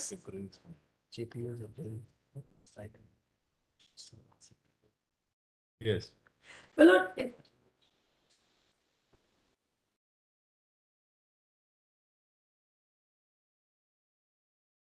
as I see it, and this judgment has glimpses of that argument, and there has been an evolution of the law on how you interpret cruelty at all. And I'm suggesting that we interpret it more and more liberally. It is not cruelty in the sense of torture, etc., etc. No. So, and there is a discussion in this judgment of how the legislature, while amending the Hindu Marriage Act, in 1976 dropped some words such that it's impossible to live with the other party. Those words were dropped. Those words existed in a decree for judicial separation. So the suggestion that I'm making is there's been an evolution of the law relating to how to interpret cruelty as well. The Lordship will see that, my Lord, at panel 14. The vintage of time of this case was a little different. So society evolves. Today it's gone further on. But even then, while granting on cruelty in para 21, an ultimate paragraph, Yes, my Lord. So And my Lord, that- I really would like to commend though this. though it is on the theory that Para 21, 22 while are scrutinizing very, the- very important safeguards while granting a decree. May I read them, my Lord, with some emphasis, with all the emphasis at my command? Before parting with it, I think it's necessary to append a clarification. Merely because there are allegations and counter allegations, the decree for divorce cannot follow. Nor is a mere delay in the disposal of divorce proceeding itself a ground. There must be really some extraordinary features to warrant grant of divorce for the basis of pleadings. Yes. Not divorce on the ground of irretrievable breakdown, Okay, and other admitted material. admitted materials, without a full trial. Irretrievable breakdown of marriage is not a ground by itself. A lot of emphasis on the word by itself. Yes. Now, next sentence is important. But while scrutinizing the evidence on the record, determine whether the grounds alleged is or are made out and are determining the relief to be granted, the said circumstance can certainly be borne in mind. That's what I said. The unusual step as the one taken by us herein can be resorted to only to clear up an insoluble mess. The court finds in the interest of both parties. Now, my lord, I want to just point out 22, the petition for divorce pending in the Delhi High Court is withdrawn to the file of this court and is allowed. The allegations leveled by the petitioner against the wife are held not proved. The honor and character of the respondent wife starts vindicated. My lord, I commend for your lordship this formula for acceptance in cases where your lordships have come to the conclusion that the marriage is broken down. Because it's also necessary. So that certainly you take it if we accept the principle and we have been following it and will be followed and in some way expounded by us. That when we are doing so, we are saying that things have not worked out. We are not attributing any. Yes, so that the decree should not result in any civil or criminal consequences for either party. Often, where divorce proceedings, how do we do it? There are divorce cases already pending, not a mutual consent, with allegations. Taking the application mutual consent in, that petition shall stand withdrawn. All allegations stand withdrawn. So that first chapter is the whitewash of the allegations. And then the power is exercised. That can Quite a smith. the parties agree to file under 13B, to withdraw all allegations and file under 13B. No, even where we have exercised powers under 142, with one party not consenting, we made sure that the allegations do not stand up. Yes. That has also happened, my lord, in petitions in this court. There's a wide, my lord, initially the only dispute was whether the 6 months waiting period. That was a more limited. That's a more Waived. limited. That was the only issue the court was considering. Then the court went on to consider whether the 18-month period, you can grant a decree when one of them withdraws, but after 18 months. And those are the type of cases that came to the 142. But there are also cases of the 142 where divorces have been granted without the consent of one of the parties. And your lordship will find in this case, there is not even a reference to 142 in Bhagat versus. It's an ordinary matrimony dispute. Because the decree was granted On cruelty. on one of the specified grounds in the Hindu Marriage Act, but yet in some way covering up the concepts of allegations. See, look at the time period is different, 94 and 2022. Huge social change, 18 years is a huge time for a social 28 change. years. However, we have to think of their, I think, ability to do innovative thinking when the society was different in 1990. Yes, well, also, if your lordships are inclined to take the view that such decrees can be granted, obviously your lordship will put certain indicators in place Yes, and certain safeguards. yes. So that's why I call them proxy indicators, that they are actually indicators which are telling you that the marriage is broken down. That's the way to look at it. Now, my lord, I would like to take you to paragraph 22 of my written note to give you the evolution of the law, because this is where I come to the conclusion that irretrievable breakdown is a compendious expression for divorce with fault. Now, my lord, let us look at what happens in other common law jurisdictions. Evolution of the law of irretrievable breakdown of marriage. In the UK, the Divorce Reform Act of 1969 introduced the language. My lord, please note, I'm being very specific with the use of my word. I'm saying it was the language of irretrievable breakdown of marriage in section 1 and 2. But look how it read. After commencement of the act, the sole ground on which a petition for divorce may be presented to the court by either party shall be that the marriage is broken down. Now, subsection 2. The court hearing a petition for divorce shall not hold that the marriage has been broken down irretrievably unless the petitioner satisfies the court of one or two of the following facts: that the respondent has committed adultery and the petitioner finds it intolerable to live with the respondent, that the respondent has behaved in such a way that the petitioner cannot reasonably expect to live, that the respondent has deserted the petitioner for a continuous period of not less than 2 years immediately preceding the presentation, that the parties to the marriage have lived apart for a continuous period of 2 years immediately preceding the presentation of the petition, and the respondent consents to the next remaining part, that the parties to the marriage have lived apart for a continuous period of at least 5 years immediately preceding the presentation of the petition. A petition for divorce shall be the duty of the court to inquire as far as reasonably can into the facts. Every word is significant, and I would emphasize it. To inquire as far as it's reasonably possible. This raises the question of standard of proof, Lord.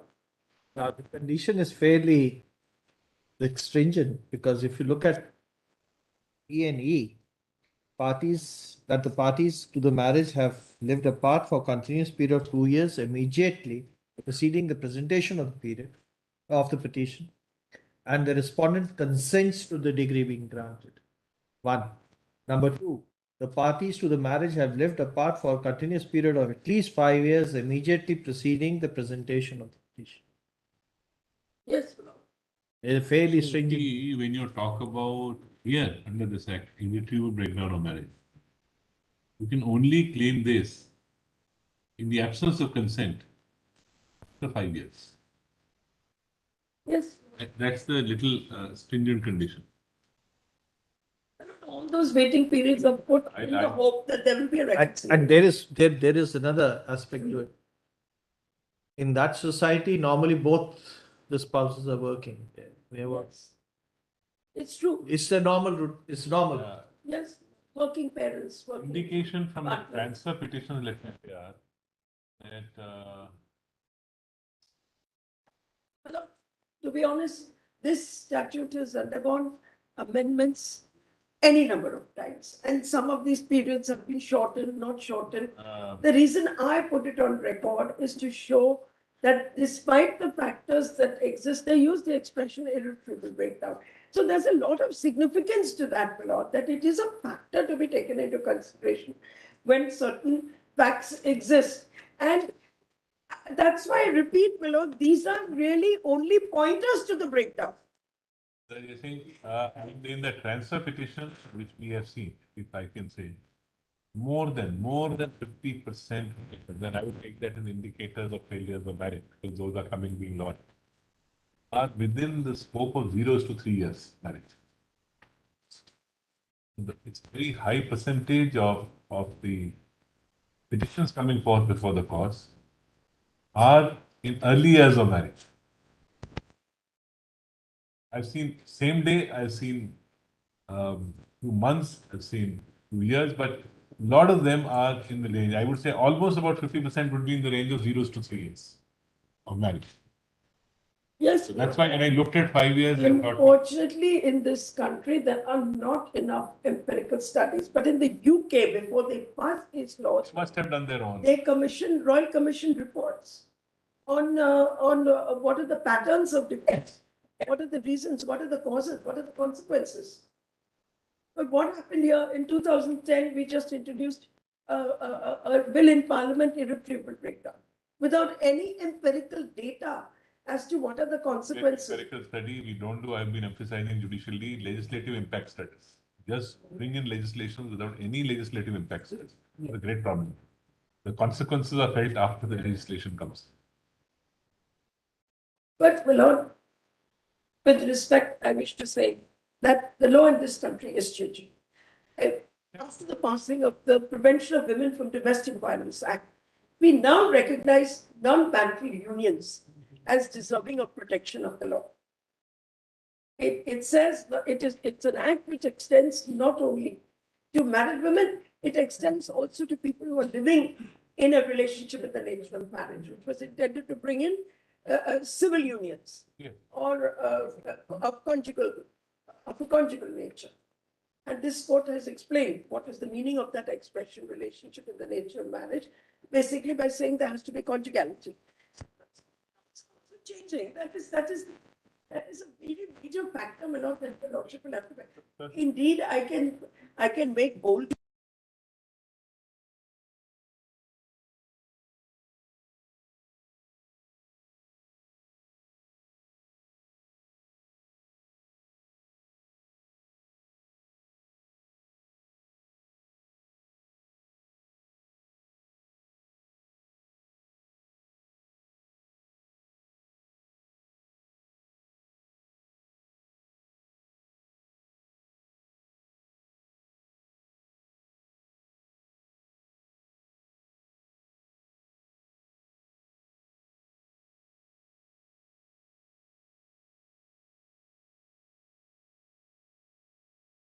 Fire into the case so far as reasonably can. What is the meaning of this so far as you reasonably can? Because there's a point beyond which you cannot inform the case. Personal. Yes. Can't get into this Yes. relationship. And look, there is also case law. I can point to it. There was a time when judges were using proof beyond reasonable doubt in matrimonial proceedings in England. In England, it's there, all reported judgments law. Then a court had to step in and say, sorry, matrimonial proceedings are not criminal proceedings. You have to use balance of probabilities to decide. That is why I'm emphasizing this word so far as you reasonably can. So, my Lord, really the suggestion that I'm making, which I mean, sooner or later put it into writing, is that give a liberal interpretation to section 13. Read into it irretrievable breakdown when you see certain proxy indicators. And, my Lord, the nature of the inquiry is on balance of probabilities, perhaps even a more liberal standard than balance of probabilities. I would recommend a standard of perception of the people. That's been done in the case of sexual harassment. That standard is used in law. Because somebody can say, this is my perception that it is sexual harassment, your perception is that it's not. Yes. It's a classical case, my Lord, in which perceptions differ. So, my Lord, if you use these three legal tools, a more liberal interpretation, the question of what will be, and a more more liberal interpretation of the standard by which evidence will be evaluated, where inter alia, my lord, your lordship uses the perception of parties themselves as a standard of proof of facts and circumstances, and then puts in place certain proxy indicators along with certain safeguards.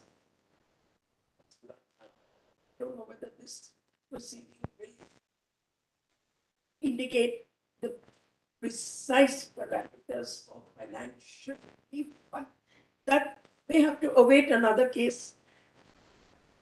The safeguard must be there. We certainly will build into it the concept of a safeguard. Yes, the safeguard that before any such decree can be. So what I'm saying is, Lord, your lordship may not be able to give a measure of what should be given. For the moment, in my mind, I have only used the standard of living to which the husband is accustomed, which has been used in law. Until we see an amendment that says that matrimonial property should be equally divided. Perhaps, honestly, my lord, I was looking at the statistics in. There is data of how many divorces are filed every year in the country. So, my lord, can reasonably can. Some problem is there has to be a commission or commission, there has to be some other methodologies to assist the court by producing. Yeah. And it's again, what is to be done. See, I think sometimes everything lands in the lap of the court in the first instance, instead of the groundwork being done. That's why we request amicus to assist us when we find that there are other assistants who are not working. No, my lord. For example, this paragraph 6, I'm sure, has been amended or there is case law. But the purpose of this act, a husband and wife shall be treated as living apart unless they're living under the same, each other in the same house. So this is no longer the law. Now the law is you can live under the same household and still. Live separately. My lord, in this the subsection 5, that what is the meaning of living apart? That means you have to be not in the same household. But this is no longer the law. You can be living in the same household and yet be living apart. Even this court has held that. Yes. Now, my lord, I come to my submission in 2423. From a reading of section 1 and 2 of the Divorce Reform Act 1969, it is apparent that the factors such as adultery behavior and a manner which petitioner cannot be reasonably expected to live with the respondent, desertion or at least 2 years, parties living apart for at least 2 years, 5 years, immediately preceding president, were all taken into consideration while deciding whether the marriage had irretrievably broken down. That's why I said these are proxy indicators. But what you're looking at is there a breakdown? What is happening today under our dispensation is people are not even looking at the issue whether there's a breakdown. It is thus submitted that the above factors are indicated. Now, my lord, come to qualitative in the law. In 1973, UK passed the Matrimonial Causes Act. The Act continues to be enforced till date. However, the Act of 73 was further amended by the Divorce Resolution and Separation Act. But Section 1 and 3 read as follows. Subject to Section 3, either or both the parties of marriage may apply to the court for an order or divorce which dissolves the marriage on the ground that the marriage is broken down. This is not, now you can say it's a no fault here. Court dealing with the application under subsection must state a statement to be conclusive evidence that the marriage is and make a divorce.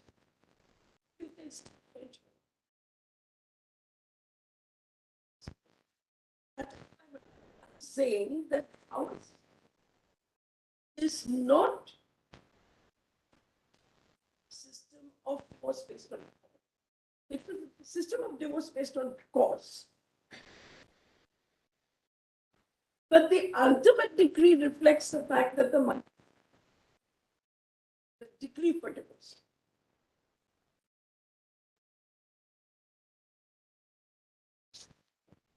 I'm sure that we may not be able to, I may not be able, perhaps I won't be able to persuade you that you should also take a statement. Because that is, at the end of the day, the judicial body looking into it. But here what they've done in England is, they've said no, either or both parties pay the It's just taken them so many years to come to this stage. Yeah, also it will take time. I was myself surprised, Lord, because of this confusion in the head, fault and no fault are the same, but they're That changed when you say distinction purport. is obliterated there, but Yes, I'm surprised. In between the lot of amendments, but this is the latest amendment now. It is generally believed that changes made in 2022 depart. However, it is submitted that irretrievable breakdown cases mentioned in the original Act of 1973. It is worth noting that irretrievable breakdown of marriage is the consequence of pre-existing causes. That is why, my lord, in the when this court said there was seen as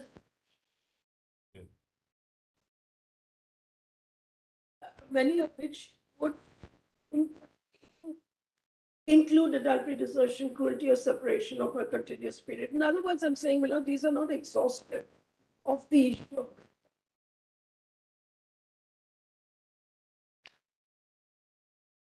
that it may be noted that the UK Matrimonial Causes Act engaged very clearly that irretrievable marriage and breakdown on account of group are interchangeable, and that these are factors into breakdown of marriage and irretrievable. Hence, a decree for irretrievable breakdown of marriage can be granted in the above circumstances as seen to exist in the marriage. Period of separation, this is my suggestion, the period of separation will include the period. And it was pointed out to me by this court that in the UK they say the period has to exist prior to the filing of proceedings. But my suggestion is, the pendency of courts having regard to the enormous delays should also be taken into consideration. Another very common indicator of breakdown of marriage by initiated proceedings under 498A if they need to go to either party libel, defamation against each other, other criminal proceedings for cheating, all of which lead to the conclusion that the marriage is broken down. All these indicators have been drawn from judgments of this court.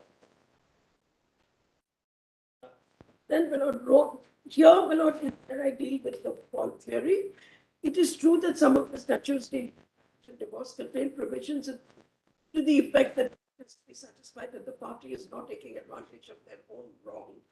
In section 23(1), it is submitted that the context of the husband either wanting a decree for restitution to defeat a claim of maintenance. In such a situation, it may be useful to look into the question whether the husband is taking advantage of his own wrong. However, in a hotly contested matter, seeking divorce on the ground of cruelty, desertion, adultery allegations are often page. This honorable court has held that, but this can not an interesting observation. Give me Gura versus Gura. Interesting observation, my lord. Deciding to grant or not answers the question posed to me. Decree on the ground of breakdown of marriage not be blown out of proportion or in isolation and granting a decree for the cause of the ground of breakdown of marriage. Now, my lord, that judgment can be found at page 63 of. It is the only judgment, my lord, that I found which could aid in the interpretation of section 23.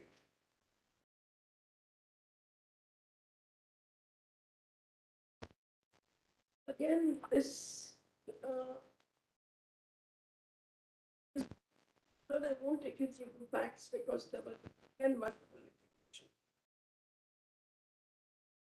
allegations. The allegations you will find at internal page 68. I mean, the allegations and counter allegations that they were having pornographic relationships with other people, etc. Then, my lord, para 9 criminal proceedings were filed. so then consent divorce filed, withdrawn. After that, consent withdrawn in the widow. Yes, multiple petitions for divorce were filed. And then the indicators are at page 75, para 19. While considering the matter in detail, we find that the appellate court had not disputed the following. Marriage of parties is dead and broken down. There were allegations and counter allegations between them. There were also sorts, and love is lost between them. There is a delay in the disposal of the matter. The husband has married again and has got a child. The wife has not withdrawn her consent lawfully given for a period of 18 months.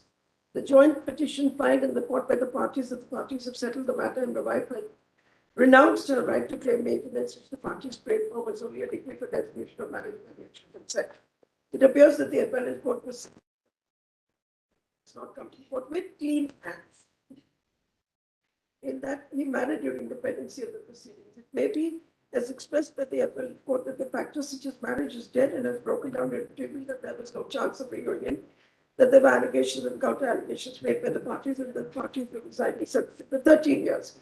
Each one of the above factors by itself individually may not have photographed. This is another legal formula below that they use. Each one is not sufficient, but cumulatively they are sufficient.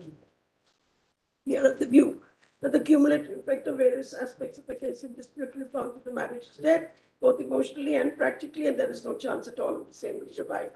And a continuation of such relationship is only for namesake, and that no love is lost between the parties who have been fighting like Kilkenny cats. And there is the long.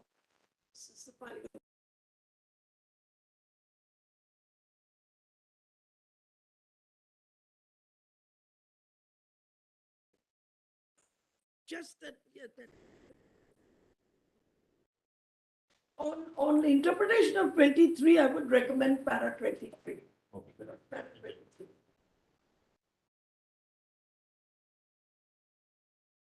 We cannot do, and we have not lost sight of the fact that the conduct of the husband is blameworthy in that he married a second time and got a child but that factor cannot be blown out of proportion. Similar, that answers, I hope, the question about section 23 that was posed to me. Then what do we do? We find that the party asking for divorce is at fault.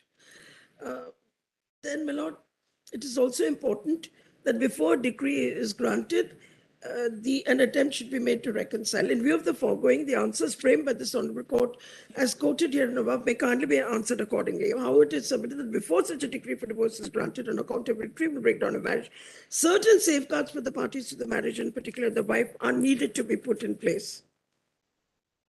Yes. Sure, by this honorable court. A final attempt is made in reconciling. The determination is made that the marriage has been broken down. Adequate financial provision, more particularly which is just, fair, and equitable. Having regard, I will not please note that I've used the word equitable. Having regard to the various factors such as housing arrangements, so the divorced wife and children, if any, financial arrangements consistent with the standard of living to which the husband is accustomed, welfare of the children, including the housing, education, provision, marriage, medical expenses, entertainment, extracurricular activities, custody of children where such custody is not mutually agreed in the best interest of the child. And no, this is the last one I've added based on Bhagat versus Bhagat. No blame is attributed to either party as a result of the decree for divorce, which may impact future civil or criminal proceedings. Now, this is just a checklist. Now, obviously, each one of them in the matrimonial law of other countries is very highly evolved, where the statute itself deals with financial provision. And I must point out, Milord, I'll be failing in my duty if I don't point out that England does have a regime of equitable distribution of matrimonial property on the breakdown of a marriage. We don't have it. More the reason why we should be careful in putting these safeguards in place while granting such a decree. A lot of attention will have to be paid to the fact by the judges that, now there are judgments of this court and of the Delhi High Court which cast the burden on the husband to disclose his financial status. And if I may say so, my lord, in the days when black money was very common, it was impossible for a woman to prove what is the real worth of her husband. There is so much hidden wealth in this country, it's unbelievable. But my lord, my information is that after demonetization, it has gone down a little bit. The existence of I would not pass untaxed judgment money, on that issue. but how much it still exists. Technology and methodology today are available to get indexes which give us a better assessment of the income of the husband. maybe returns, income tax returns, it may be other assets, ability to value those assets. Anything else? Well, only one thing remains.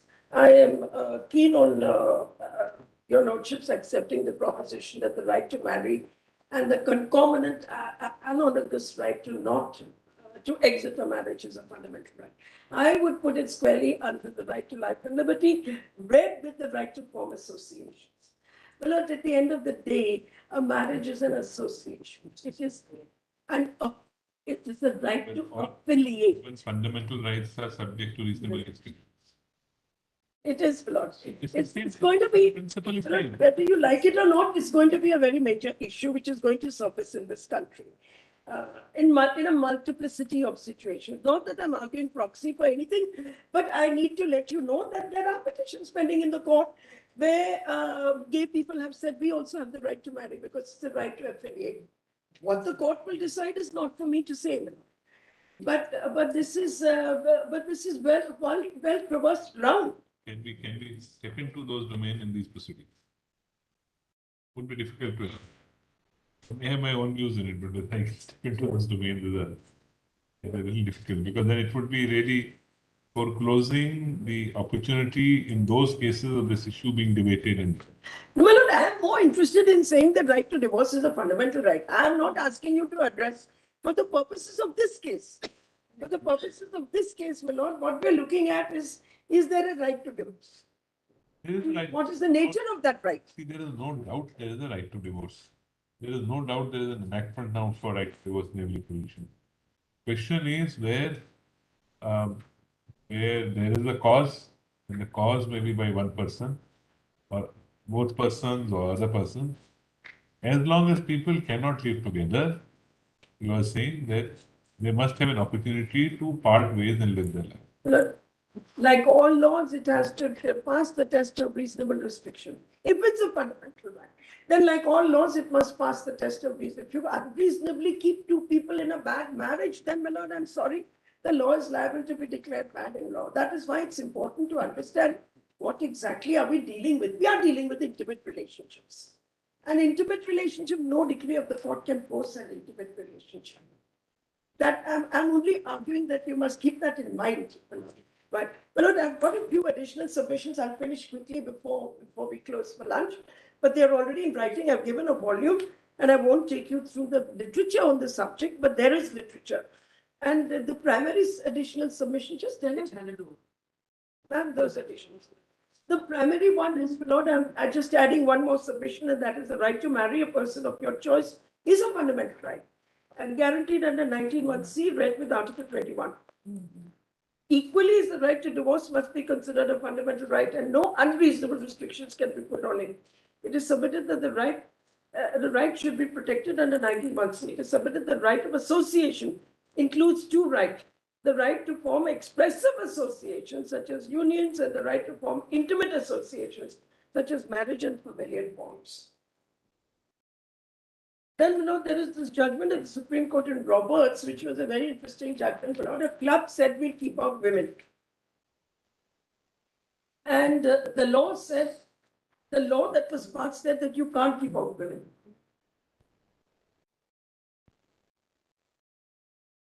And in that case, my lord, they distinguished between intimate relationships and non-intimate relationships. So they said, all right, we can force somebody to become, to take a woman as a member in a club because it's not an intimate association. But intimate associations stand on a different level.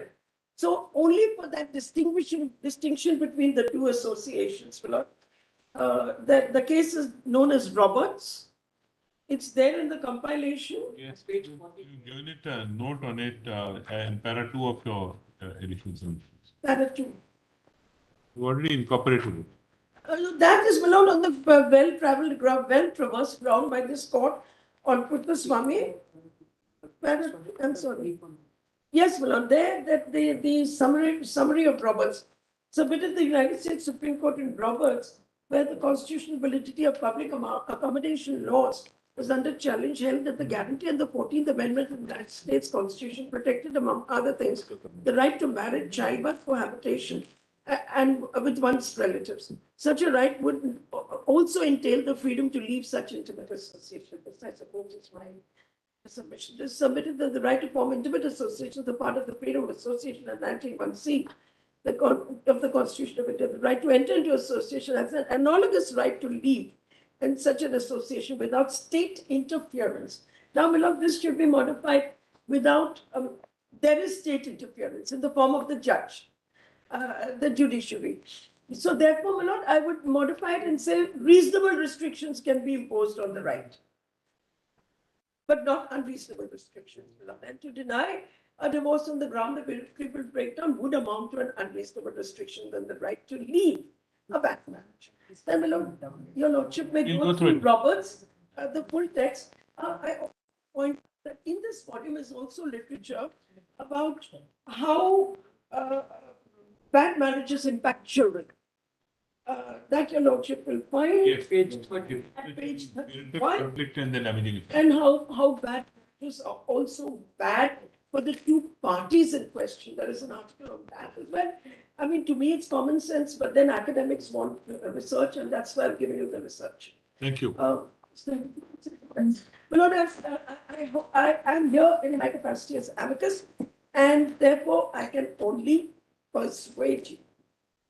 Beyond that, my lord, there's nothing I can do because I'm not representing a client.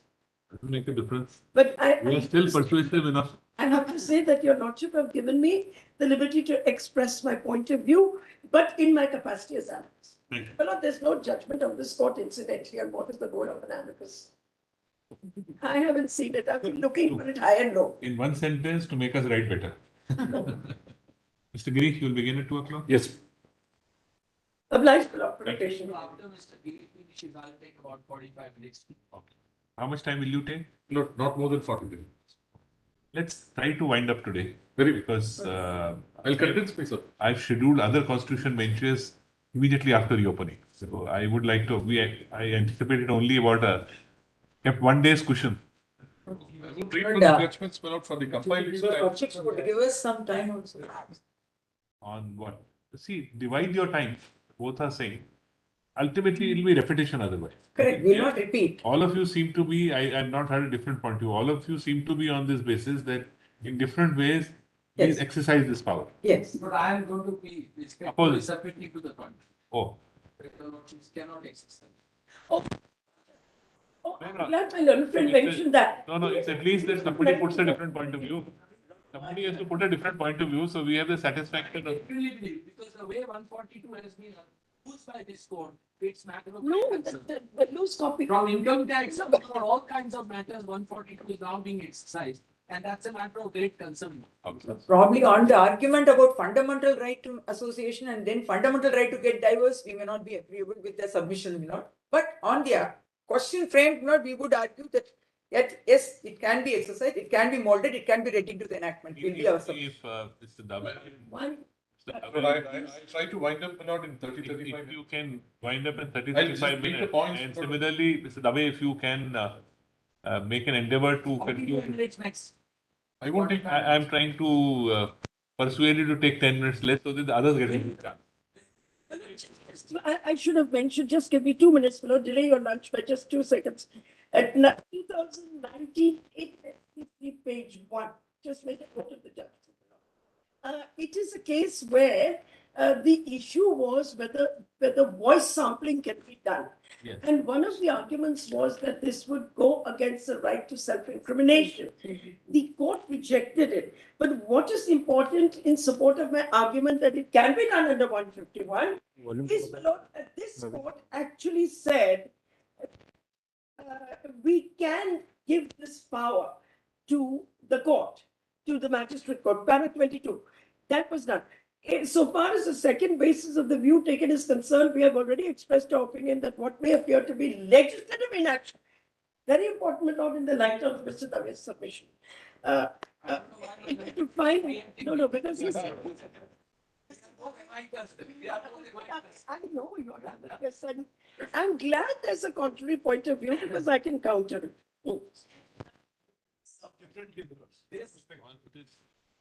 Well, I said, and the others are amicus, I'm not holding a brief. Just give it.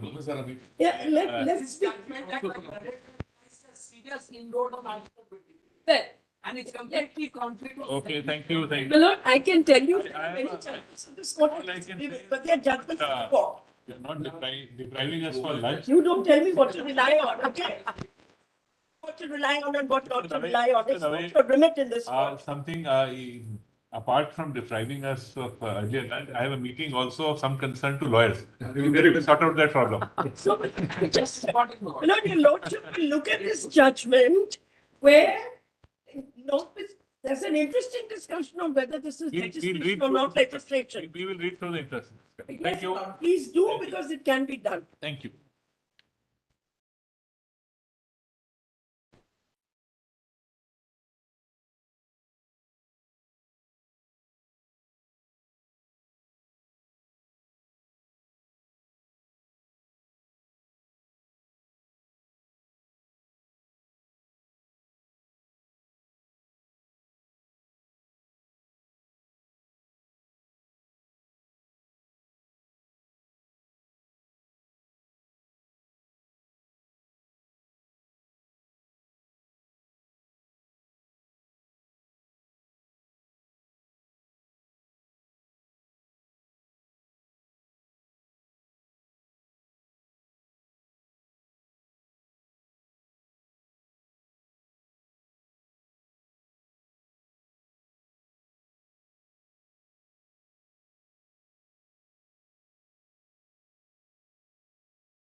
Please, yes. But I'll be brief.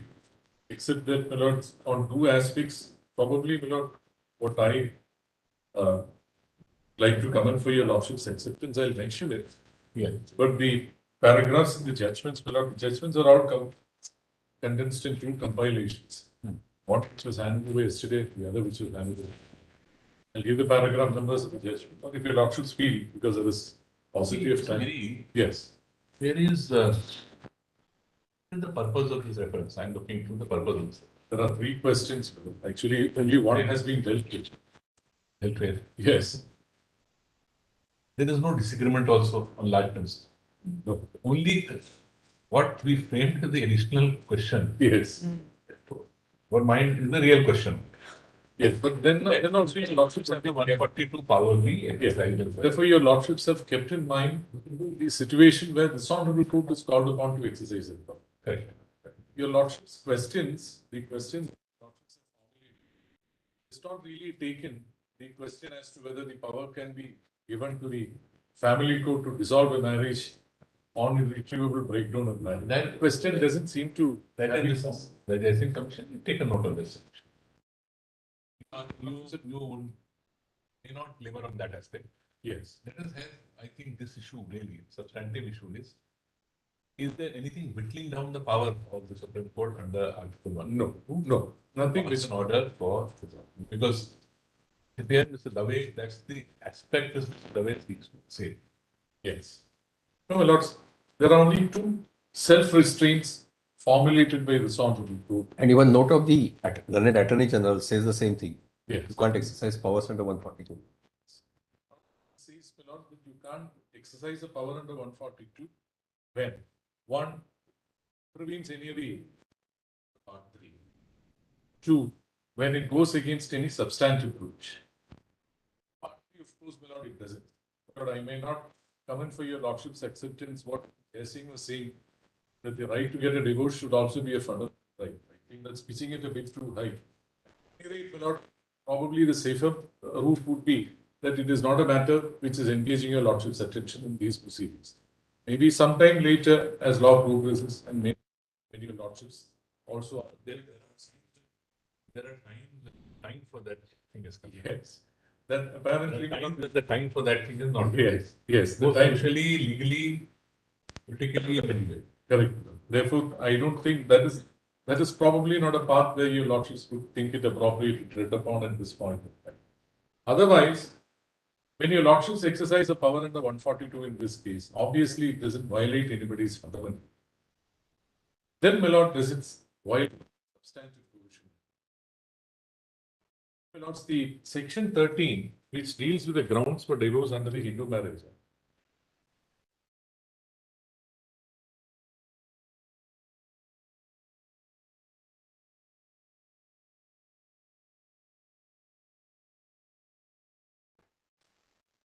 Any marriage solemnized whether before or after the commencement of this act may on a petition presented by either the husband be dissolved by a decree of divorce on the ground that the other party, my lord, when the grounds are enumerated. Now, my lord, what is also mentioned herein, including, my lords, probably a decree for judicial separation which ripens into a decree for divorce under section 13(1)(a). And, my lords, when there has been no restitution of conjugal rights between the parties for a period of 1 year or upwards after the passing of the decree for restitution of conjugal rights in a proceeding to which they were parties. These are also grounds. But textually, my lord, the law doesn't, section 13 doesn't say. Yes, correct. Yes. That's why all this debate. Textually, the section 13 doesn't say. No, but I also wanted to. Section 13 does not also say textually that any marriage solemnized whether before or after the commencement of this act may on a petition presented by either the husband or the wife be dissolved by a decree of divorce on the grounds enumerated hereunder and no under. I am not saying, my lords, that therefore somebody could invent a ground which does not strictly fall within the parameters of section 13 and then say that therefore a divorce could be granted on that. That's not my submission. But there is some indication, my lord, as to why an irretrievable breakdown of marriage could come in itself as a ground for granting a divorce. That is fair. But again, I'm saying that this is under Article 142, but that's a different matter when your lordships are dealing exercise of power. No, my lord, cruelty is one of the aspects of this. Divorce will have to be granted, both physical and mental. You know, the law as it stood originally was only dealing with physical cruelty per se. But later, my lord, some years and decades back, your lordship said that it will be mental cruelty also. Bhagat also, my lord, dealt with cruelty. But there is a very detailed analysis, my lord, of what could constitute cruelty, my lord, in another judgment of the song, three-judges bench. Yes, Samar Ghosh. Samar Ghosh. Samar Ghosh, my lord, paragraph 101 deals with it. Your lordships only have a look at it. I'll just take 2 minutes to yes. But I produce a wrong Ghosh, but Ms. Mohana, fortunately, my lord, in a compilation, has produced it, and that is tag number 6. That is in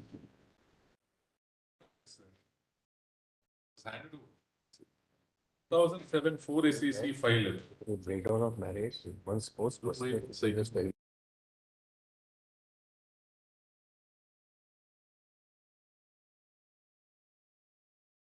But it's enough if your lordships kindly come to paragraph 101. Yeah. No uniform standard can ever be laid down for guidance, yet we deem it appropriate to enumerate some instances of human behavior. My lords got it, but I'm sorry. No, tag 6, my lord. I think the tags are things. Tag 6 is 2007 4 SEC 511. Yes. Samar Ghosh versus J.R. And then if Page your 546. come to the 546 printed or 546 of the report, para 101.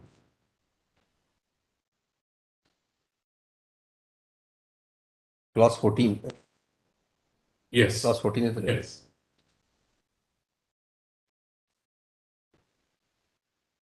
One to clauses, my lord, deals with what could amount to cruelty, what could amount to mental cruelty.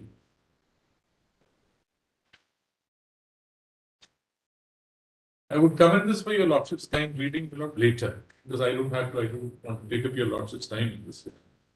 But small Roman 14, next page, where there has been a long period of continuous separation, it may fairly be concluded that the matrimonial bond is beyond repair. The marriage becomes a fiction, though supported by a legal tie. By refusing to sever the tie, the law in such cases does not serve the sanctity of marriage. On the contrary, it shows scant regards for the feelings and emotions of the parties. In such like situations, it may lead to mental cruelty. Therefore, my lords, it's a question of appreciation of the facts and circumstances in a case. Then, my lords, the court finds that there has been an unnecessary recalcitrance on the part of one of the spouses, in spite of the fact that there is an irretrievable breakdown of marriage, or that they have not been cohabiting for a long period of time. They have been trading allegations were not substantiated or otherwise. Or if there is proof to show that one of them has been indulging, my lord, in adulterous behavior. Or there are certain other grounds, my lord, which are part of the enumerated grounds under the Act. And therefore, my lords, if cruelty is made, if otherwise, my lord, cruelty is made, then probably, my lords, the recalcitrance on the part of the party. My lord, I'll come to the question as to whether it is cruelty made out on the part of the person who seeks to, my lord, a divorce on one of the enumerated grounds. But that's a slightly different aspect.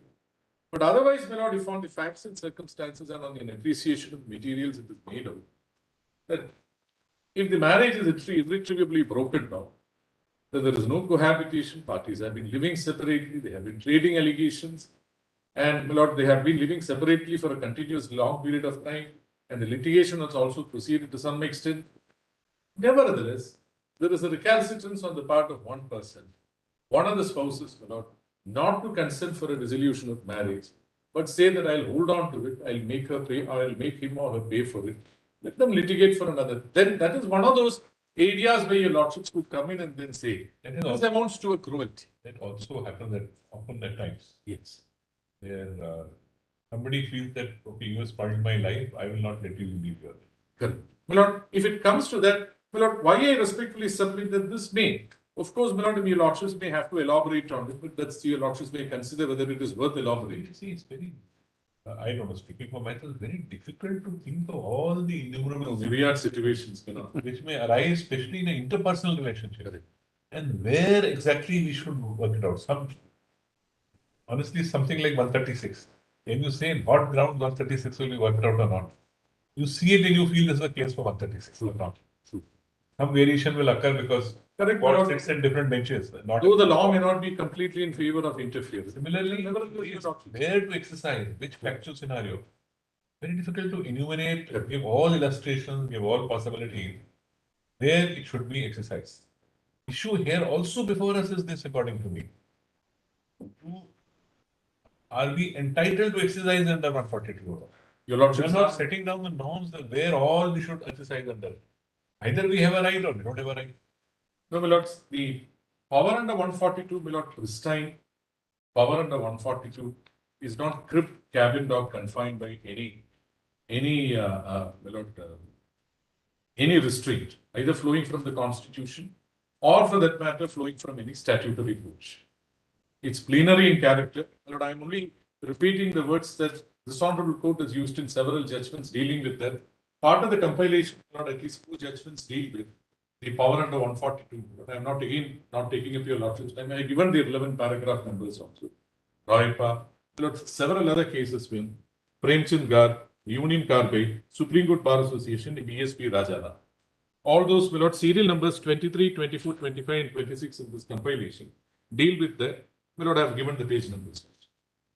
No, my lords, therefore, it's not a case, my lord, where the honorable court would find that the power is not available. Because it's plenary in character and it's supposed to be exercised ex debito justitiae. Why would your lordships find that there was injustice? Lordships would find that there was injustice because you can't keep 2 persons who cannot say eye to eye, not continue in the same manner. And may not probably throw the remaining members of the family also need to disarray. Not by compelling them, no, you can't, you don't come under any one of the straightforward parameters of any one of the enumerated grounds, and therefore we will not interfere. This is one of those classic cases where your lordships would find that what is happening is injustice, and therefore your lordships would interfere. But that would be a pristine case of exercise of power under 142. Where your lordships have given it a name, irretrievable breakdown of marriage. Lord, this I invited your lordship's attention to only because there is an argument that in 2 judgments of this honorable court, it has been said that this honorable court decides that there is an irretrievable breakdown of marriage and grants a resolution in that regard. This honorable court is actually embarking upon a judicial legislation. And that is not something which is on embarked, and therefore it should not be done. There is also another argument that while doing so, the honorable court has probably would be contravening an express provision of a substantive provision of law, which again, my lord, I don't think is correct.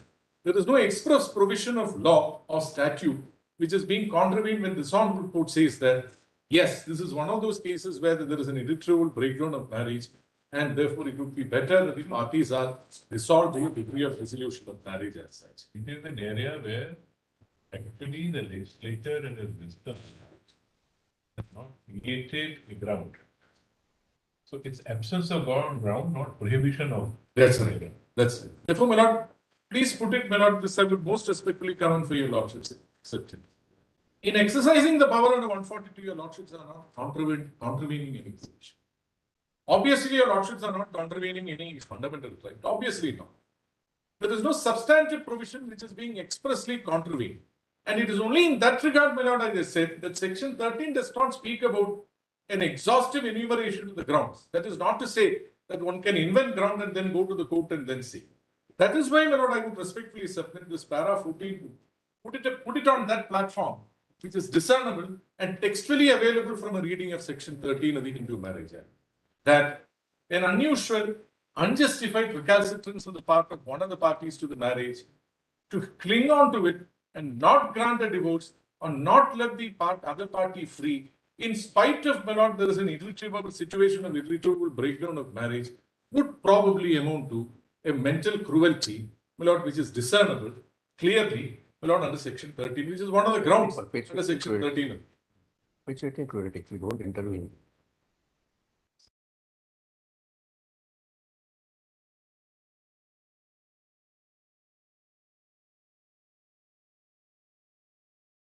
I don't want to live with her. She also does not want to live with me. But then I cling on to it by only, my lord, in a manner of speaking, to exact revenge on my spouse. That, my lord, probably, that conduct by itself would amount to a cruelty. And if that is sufficient, and it is up to your lordships to discern from the facts and circumstances in each case whether it would amount to a cruelty, then I would respectfully submit there is no question of contravening any provision, but your lordships are only devising a tool by which your lordships would say, to do complete justice between the parties, we are saying that please part ways and go forth in your life. You know, this is one of the aspects by which, or one of the methods by which your lordships would probably say that exercise of power under Article 142 does not really come across any, or it does not frontally assault any one of the self-restraints that your lordships have adopted for your lordship's sake in this regard. Lord, this is one aspect on which, my lord, I would respectfully submit that your lordships may kindly bestow consideration. But this is under 142. But when it comes to, my lord, the trial court or even the high court, my lord, dealing, that's the family court or the high court dealing with this, it's a slightly more tricky situation. I really don't know. My lord, Mr. that is Giri, one of the, Mr. Giri, if you once accept my lords. clause number 14, Yes. then how can you say that the trial court and the high No, court cannot go? No, my lord, that's because, my lords, the accepting clause 14 and then transforming itself into a ground which is discernible under This judgment is not under 142. No, this judgment is not under that. That's right. That's right. So if this is the ground of cruelty, Yes, if it becomes a ground of cruelty, your lordships are there. it cannot be done under 151. 151 is purely procedural. But if this is a ground of cruelty, Ground of cruelty, Right. your lordships are there. then it can be done. Yes. Yes, my lord, I did not, it did not strike me that. In fact, I bowed out. it's a long list of instances of cruelty, paragraph 101, Yes. on which decree could be passed under section 13. That's what Yes. pre-judgment says. Yes, because all these would translate it into That's right. mental cruelty. 142 is excised by us Yes, because sometimes this ground is not specifically taken. yes, Number one. Number two, yes. during the passage of litigation itself, this ground emerges. But, my lord, in my respectful submission, that probably, my lord, would mark the distinction between an exercise of power by your lordships Correct. and exercise of power by the trial court or the high court. In exercising a power of granting a dissolution of marriage on the ground of irretrievable breakdown of marriage, by bringing it under the broad heading of cruelty, there has at least to be a pleading by the party concerned that I have been subjected to a cruelty for the trial court or the high court to exercise a power. And at least that caveat should be. Mr. Giri, the difficulty in that situation is Yes. the quality of pleadings, the quality of evidence led by the parties at the initial stage. And when we interact with the parties in the court, Yes. we understand, or when the arguments are addressed before us, Yes. that time we understand what is the underlining, or the differences have become so much that they cannot stand each other. They can't even try and negotiate with each other. And therefore, the very fact that you ask them to sit down and talk itself is a difficult. No, my lord, but that is probably one of the grounds on which the court would come to the conclusion that there is an irretrievable breakdown of marriage. They can't even see eye to eye on this. But that's one of the classic tests, my lord, where this honorable court has formulated. They are not even willing to talk to each other, let alone negotiate. The negotiation at that point of time is only on how much money is to be paid by one party to the other, probably on custody of children. What is non-negotiable by both the sides is that we don't want to live with each other. That is when your lordships would find that there is an irretrievable breakdown of marriage. That doesn't depend upon, my lord, that is not completely, my lord, jettison the question of fault. There could be a fault. Cruelty is one of the fault, is predicated on a fault theory. One can't completely jettison it out of question. But what I respectfully submit that, my lord, your lordships discerning from the facts and circumstances or the materials that emerge out of the case when it comes to your lordship's level. That this is one of those cases where irretrievable breakdown of marriage will have to be inferred. And therefore, your lordship's exercise power under 142, my lord, is a different matter.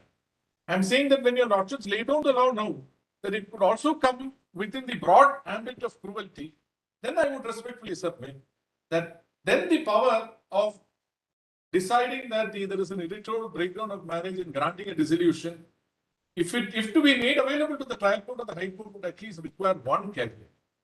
That one of those cases where cruelty is alleged to be one of the grounds on which the party seeks dissolution of marriage. At least that must be. Otherwise, my lord, the statutory parameters may be completely casualized. Because if you see 23(1)(a), it has two parts. Yes. It says that court can pass a decree only if it is satisfied that ground exists. Correct. And latter part is fault. Correct. Not true. Therefore, there is a feeling of cruelty Yes. in some form. Yes. The court cannot enter a satisfaction unless one of the party pleads, my lord, because that is also required.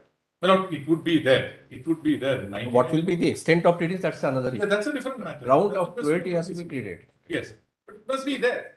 And if it is there, and on the materials, the court is in a position to come to the conclusion that there has been cruelty made out, but then the court, that one of the part, then if cruelty made out, my lord, in view of any of the broad parameters that has been articulated here, then, my lord, I would respectfully submit, and the court finds that there is an irretrievable breakdown of marriage, the court can clearly put it under cruelty, mental cruelty, and then still grant a divorce, my lord. That is insofar as the trial court and the high court is concerned. When it comes to this honorable court, I would respectfully submit that maybe no such constraints which are otherwise applicable to the high court or the trial court should be applied, my lord, when it comes to the Supreme Court exercising powers under Article 1. Now, my lords, second question is whether the power should be exercised at all or not. It should not be exercised, or it should be exercised, my lord, in the facts and circumstances of the case. In my respectful submission, it should be exercised, my lord, in appropriate cases. And what is it, my lord? It's a repository of a power on the highest court of the land. And if the honorable court cannot exercise power under Article 142 when justice requires to do so, when, my lord, injustice is to be addressed, then, my lord, I don't think we will be paying heed to what this honorable court has held, my lord, over the years as to the final repository of power, my lord, in the Supreme Court under Article 142. That is how it has always done. We do it to do complete justice between the parties. It could be, my lord, in a fundamental rights case, it could be in a tax issue, it could be anywhere. There is no, that's what I submit, my lord, it is not cabined or confined by any other provision of law. It is treated as plenary in character. It has been held to be declaratory of the power that is vested in the Supreme Court otherwise. And therefore, my lord, it cannot be restricted in any manner. And therefore, my lords, in appropriate cases, where your lordships find that ex debitio justitiae, the parties should be directed to go their separate ways. The honorable court could interfere under Article 142. Now, my lords, this takes care of questions 2 and 3. Now, my lords,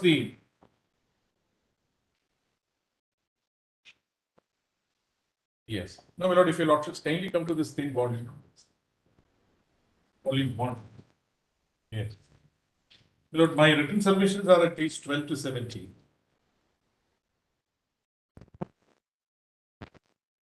No, I'm sorry. Page 20 to 25.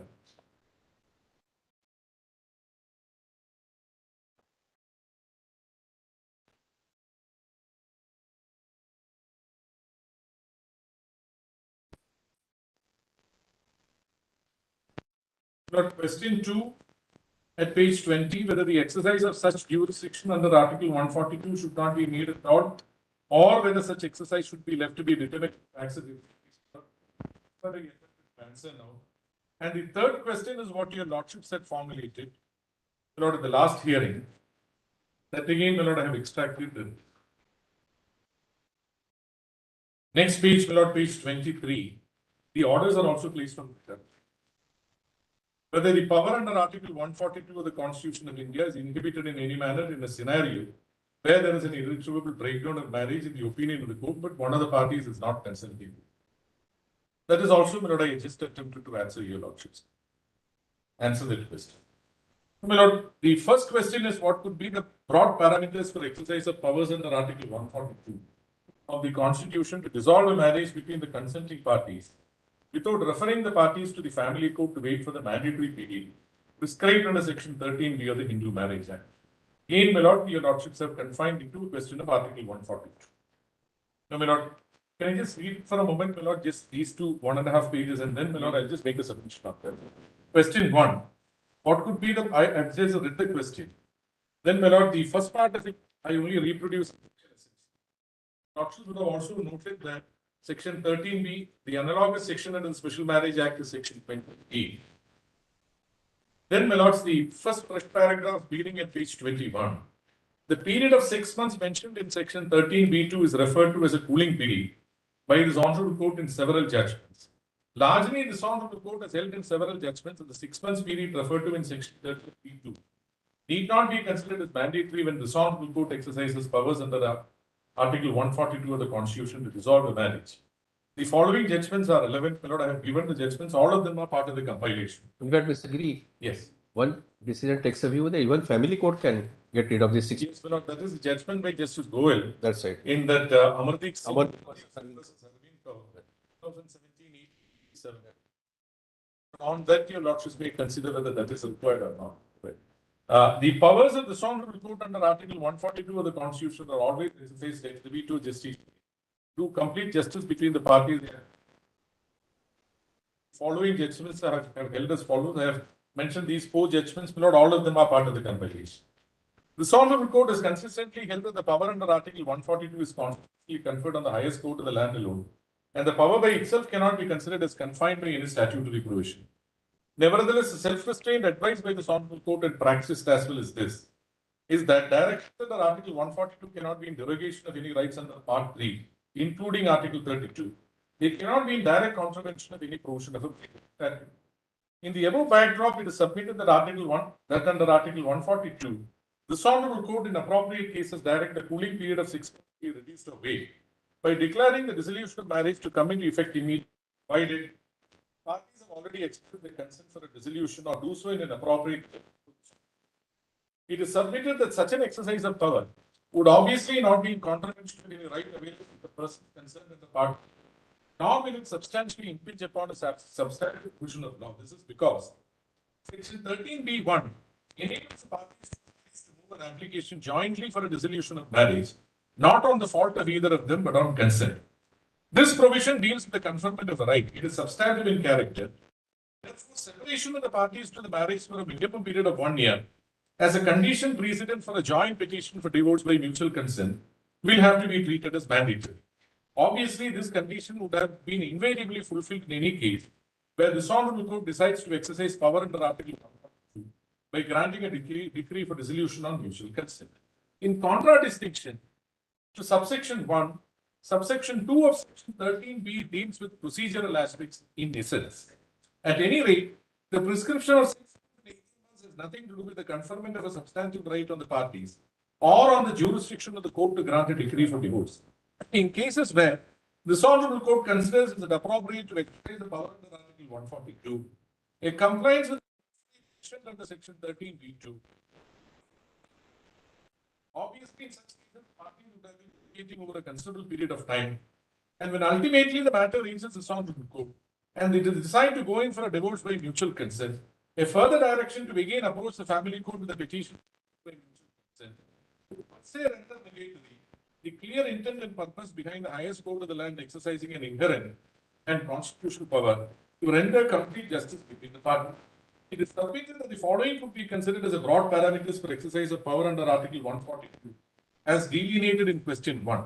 Parties have expressed a clear consent to put an end to the relationship. The dissolution of the marriage should, in the circumstances at the level of the Honorable Court, be accompanied by a resolution of all associated custody. Prolongation of the list between the parties could spawn further dispute stroke litigation. The Honorable Court is convinced that there does not seem to be any possibility of repair or approach move between the parties. These are, this is just an indication. Of course, if your lordships feel that further conditions may have to be. Your last sentence in clause A requires modification.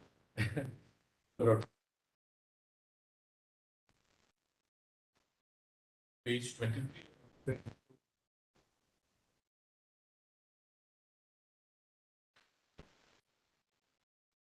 Let's read it. It's not, there does not seem to be any. Obviously, this condition would have been invariably fulfilled. That's small b or No, small a. A last sentence. Yes. Obviously, this condition would have been invariably fulfilled in any case where the Honorable Court decides to exercise powers under Article 142. My lord, what I wanted to say, my lord, is that the minimum period of 1 year, obviously, they would have. No, you're saying that, or you're saying No, consent, my lord, no. only on 1 year. 1 year, only on 1 1 year it also can be exempted. 1 year, my lord, I am saying, my lord, 1 year, that's only to draw a distinction, my lord, between subsection 1 and subsection 2.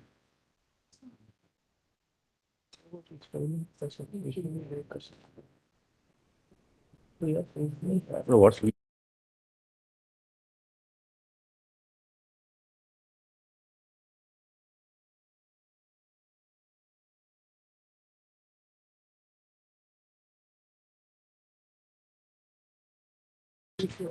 No, that Partly, my lord, as you're a. right. To that extent, you're right. Yes, that's all what I want. What you are trying to say, even family court could condone period of 6 months, but not 1 year. Not 1 year. But 42 also.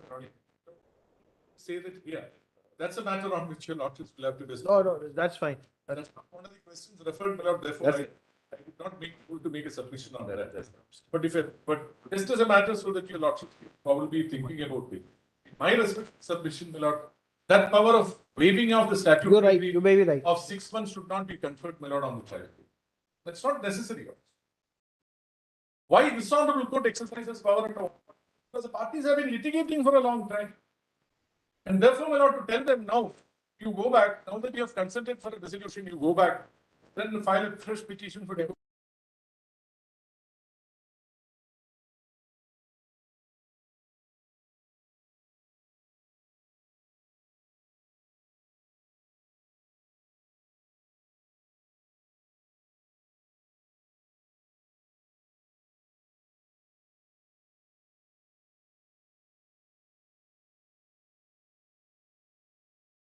Nine, 10 SEC 4.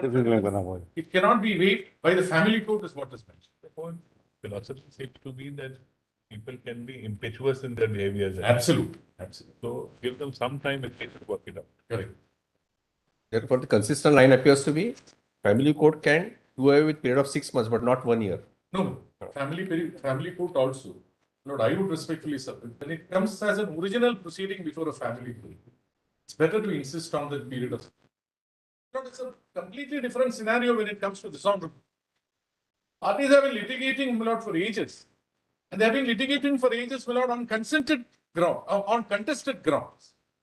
Therefore, by the time they come up to the honorable court, they would have probably gone weary, my lord, of all this fighting for all these years. And then they So, would Giri, once we accept that they have to be living separately or separation for a period of 1 year, yes.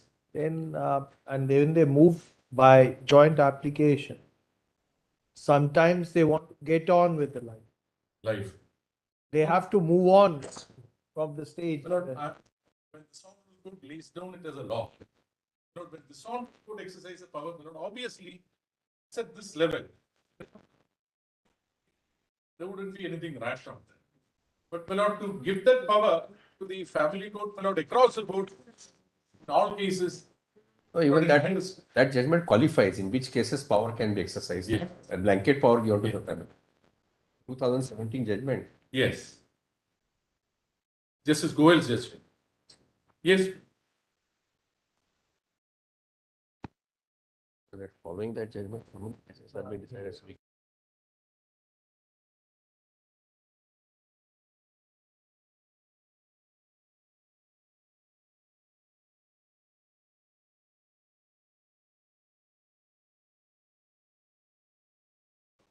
This is Indira Banerjee's judgment, but it is not in SEC.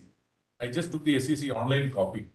It's a 229 and 234. Where the ladyship said, if there is no possibility of a reconciliation, there is no point in prolonging the agreement. But also made a mention, if there is a chance of reconciliation, however little, the cooling period should be. It's only because of that. At the initial stage of the litigation, Lord, when obviously, my lord, they have been living separated for a period of time. Those are early days. It is possible that they could say, it is possible that they could say that if they remain again for a period of 6 months, possibly there are grounds of reconciliation. Maybe the family would step in. Something.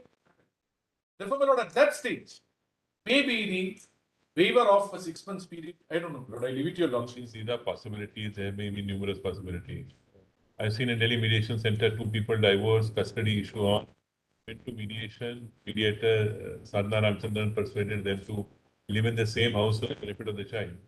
Ultimately, she found that the parents were more at least than the party. They got remarried. Possibilities are many. Happens, my lord, when.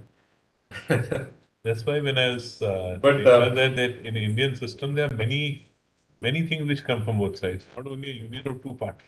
In a typical scenario, there are too many people who have a role.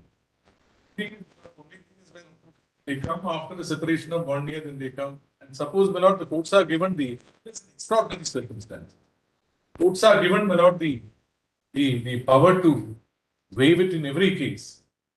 Then, my lord, it could lead to a rash exercise of this. That's why I submitted, my lord. This honorable court doing it is a completely different matter. To give it to the family court, my lord, lordships may consider whether it is necessary. Lord, I'm most grateful to you, lordships. Rest of things, my lord. My lord, in every judgment, my lord, if your lordships would like me to do it, my lord, I'll mark the paragraph numbers. Or your lordships may permit me to give a note, giving the paragraph numbers of all those judgments which have been cited. Yes, Ms. Mona, Yes, what do you want to add? yes, 2 things. I thought let's finish this in five minutes. should be asked. So that we have a different perspective from you. So you would have the Mr. benefit. Sibal wants to argue before me, so Lord, of course, I have to. That he is an applicant, I concede said, I'm not allowing any applications, but you have your 5 minutes, you can say what you want to add. Yes, Ms. Mona. Wait, please, no. But I have filed a written submissions. Your Lordship may Very kindly respondent take to the note matter of that she that. appearing. Yes, Mr. Savla is also. This is a specially petition, not all other matters are transfer petitions. Mine is arising out of a specially petition, out of a high court judgment, not, and it's a specially petition refusing the grant of divorce on the ground of cruelty. Lord, I'll just inform that our client is 73 years old and fighting this litigation for 22 years. Classic example, Lord. Why this honorable, and according to us, the wife is already remarried, still contesting this list. That's what we filed about. Yes, she's remarried, we filed a voter list, they may be disputing it. Nevertheless, I have filed it along with the SLP as well. I'm just informing. We are not going to merits of the matter today because your lordships are actually determining only the questions of law. I am not addressing the first issue or the second issue. I am only addressing your lordships on the third issue. However, from where Mr. Giri left, on the question of mutual consent, whether your lordships were contemplating about the giving powers to the trial court about dispensing with the 6 months, where Mr. Giri was saying that it can be only exercised by this honorable court. Anyway, it will become redundant because by the time it comes here, unless the trial court is clothed with that power of dispensing with the 6 months, by the time it travels, many of them may not even be able to travel this far, by the time it travels to this honorable court, it is more than 6 years at least, because it goes from stage to the stage. So therefore, the question of only power being exercised by this honorable court and 13B by dispensing with may not be appropriate only to decide about this honorable court. But nevertheless, that issue, I'm not addressing. I'm just pointing out this could be a difficulty in doing that. And just 2 things, your lordships had said in Ashok Khurra, which actually resulted in, while talking about 142, your lordship in fact clothed this honorable court with the power of curative jurisdiction as well, which arose from the Rupa Ashok Khurra, which is from the Ashok Khurra judgment, which was read out in the morning. What was held was a mutual consent was withdrawn later, which resulted in Rupa's judgment, where this honorable court has held that you had the power of even opening a review of a matter under 32, and this not read with all these powers, which is granted this honorable court. You can even reopen a matter which is closed in a review, unless there are new grounds which are not raised, which are already raised in the review, which a certificate is given by a senior advocate. So that is also a consequential effect of powers of this honorable court, how this honorable court can extend its powers.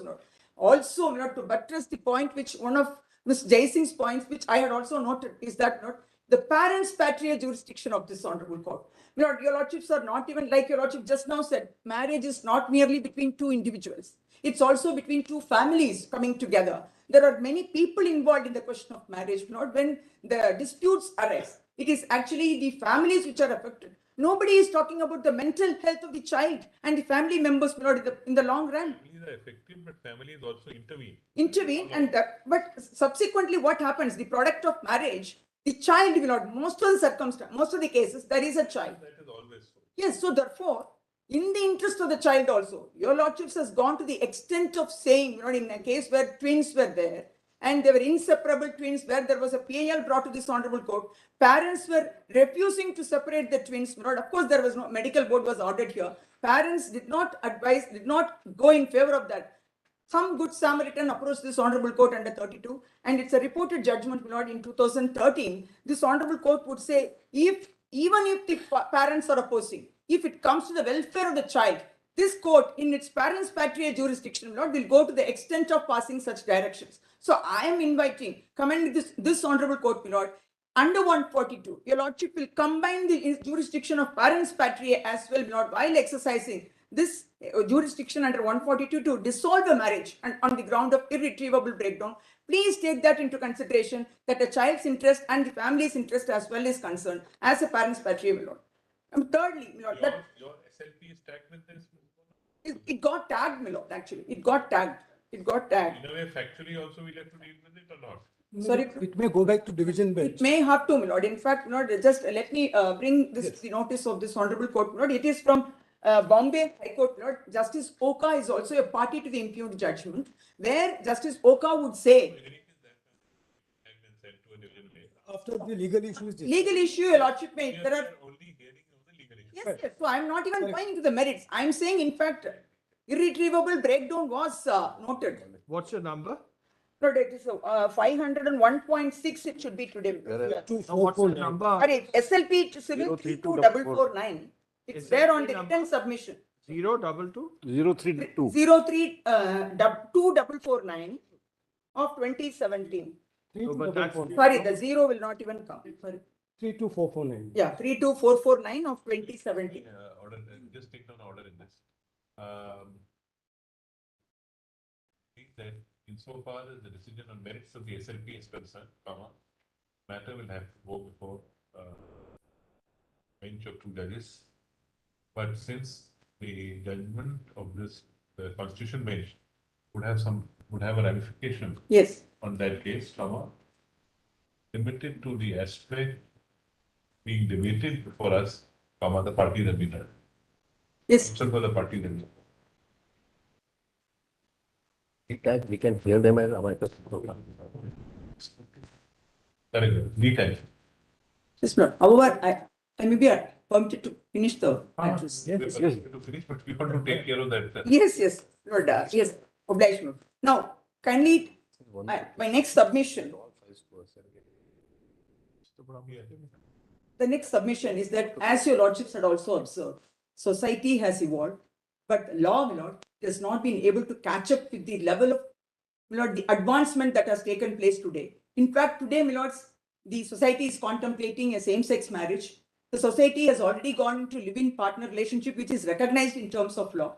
But, my lord, whatever, this honorable court has been able to travel farther and faster than the legislation sometimes, my lord, like in the case of Vishaka. Your lordships passed a direction in 1997 for taking care of offences of sexual harassment in workplaces, my lord, and passed certain directions till the legislation come into place. But it took that 16 years for the legislation to come into place, my lord. So therefore, I'm only saying it's something, Save Life Foundation, where Good Samaritan notifications were in place which were not coming into operation. This honorable court has gone a step further and then passed certain directions, my lord. Now, I am inviting your lordships to go through the provision 13B, mutual consent. In 142, while exercising this jurisdiction, my lord, your lordship will be only furthering the grounds which are already enumerated, is my humble submission, because 13 contemplates certain grounds. My lord, 1A of 13 contemplates judicial separation for 1 year, and then, my lord, restitution of conjugal rights, which when it is decreed and not effected for 1 year, it gives rise to a right to go back to the court for divorce, my lord, by the time when they come here. after a restitution of conjugal decree and they keep waiting. It's more than 1 year. It's at least 3 to 4 years of waiting. Would we be advising them to again go back and then say there is a restitution of conjugal rights decree against you for 15 years, which is pending? No, now you go and file a fresh divorce petition. Lord, is it not in complete justice that your Lordship will be exercising the power under 142? So these are circumstances where, Lord, your Lordship can very well read 13B, mutual consent, which says without any ground whatsoever, two people can go to the court and then say we have got irreconcilable differences, we want to part ways. So why not this irretrievable breakdown can be extended to other grounds which are enumerated in section 13 as well.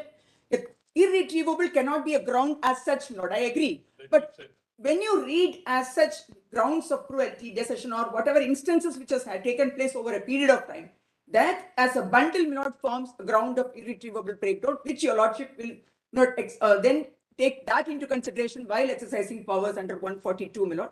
Your Lordship may kindly see this court, my Lord, has gone to the extent of even reading down the definition of rape by saying that a rape, whether it is committed even by a husband for a girl who is between 15 to 18, can be still considered as a rape, though that part of the legislation was read down and then it was removed, Lord. Though the court says we are not legislating in that judgment, independent thought, Justice Lokur would write that though we are not, Justice Deepak Gupta and Justice Lokur would write, though we are not legislating, but this is actually amounting to reading it along with the POXO Act, so that to make it workable, two legislations are workable. Similarly, my lords, your Lordship will exercise your Lordship's powers to make this, what the 1976 amendment contemplated is to make divorce liberalized, which they didn't pursue thereafter, my lord. After 76, there is a complete standstill, though there is, though the two law commission reports are there, though there is an amendment bill which never saw the light of the day, there were joint parliamentary standing committee reports, my lord, that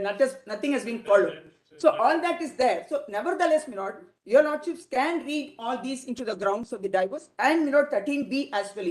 And kindly take that also the parents' petri as well. Today, your Lordship will also notice and take judicial notice of the fact, like Ms. Desing also said, when we talk to youth about marriage, they say it's a noose around the neck and there is no escape route when there is a problem. So therefore, they take to the root of the institution of marriage, which we are all saying that we are wanting to protect, is not getting protected only because certain elbow rooms, like they call it, it's a fabric of the marriage is a fabric of the institution. Marriage is a great institution, which is a fabric of the society. Not that fabric doesn't need always 555 soap. It also needs a little comforter once in a while. So therefore, my lord, I think it has to be, my lord, attended to, and your Lordships are clothed with ample powers under 142. There are certain judgments which were not read out, which I have put in my compilation. Just one judgment which is very recent, which is even said to the level of saying that, though there is no cruelty made out, still only on 142 we are exercising this irretrievable breakdown is there in the marriage, so we are exercising 142. That we have said it has been exercised. In Rajendran, it said over and above that. It said there is. Your Lordship may kindly see that tag number 3 of, sorry, it's 4 of my compilation. 4. Kindly see this, my lord. Tag number 4. The last few paras would very definitely say that, my lord.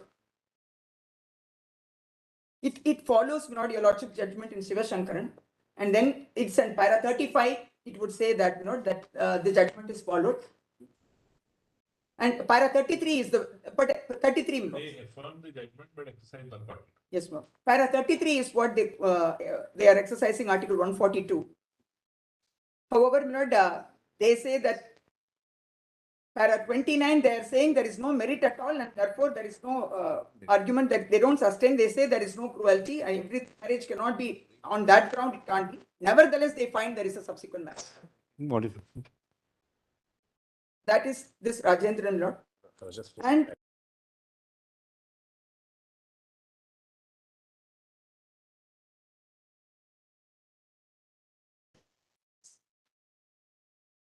judgment is on that marital rape. The recent judgment, I think it is today, it's pronounced today, is that, this honorable court says, in fact, for a girl who wants to abort in an unmarried relationship should actually extend, they have interpreted it to me, it should extend to the married relationship as well, where there can be a marital rape. The right to abortion should be permitted to be exercised. So therefore, the extent of powers of this honorable court to mold the relief and to suit the circumstances and to suit the society's development. Yes, today, it's pronounced, we'll pass it on to the court. We'll pass it on. Deeply obliged. Different perspective, is there a statutory bar? And just one thing, from case to case, it can be Yes, exercised. so you are opposing her in her matter, correct? Only on the legal issue. You are saying it should not be granted. I am saying that independent of the grounds, it can't be granted. Can't be granted. So that is So what. the irretrievable breakdown also will have to fit it in one of the grounds. And there is a bar under the Family Act, the Hindu Marriage Act. Just point out, according to me, why there is a bar. Yes. That this court, if there is an express bar, then this court can't grant on the ground of breakdown of marriage beyond repair. Yes. If there is an express bar. And I would treat section 23 as an express bar. So it means just 2 lines of section. Yes. For please. 18 proceedings.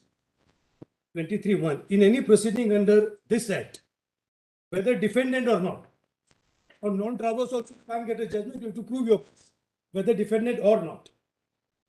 If the court is satisfied that any of the grounds for granting relief exist, so grounds which are mentioned in the section 13, if they exist, then only you can grant. That is one. Then there is another provision. Lordship will see, my lords, section 23, 1E. There is no other legal ground why relief should not be granted.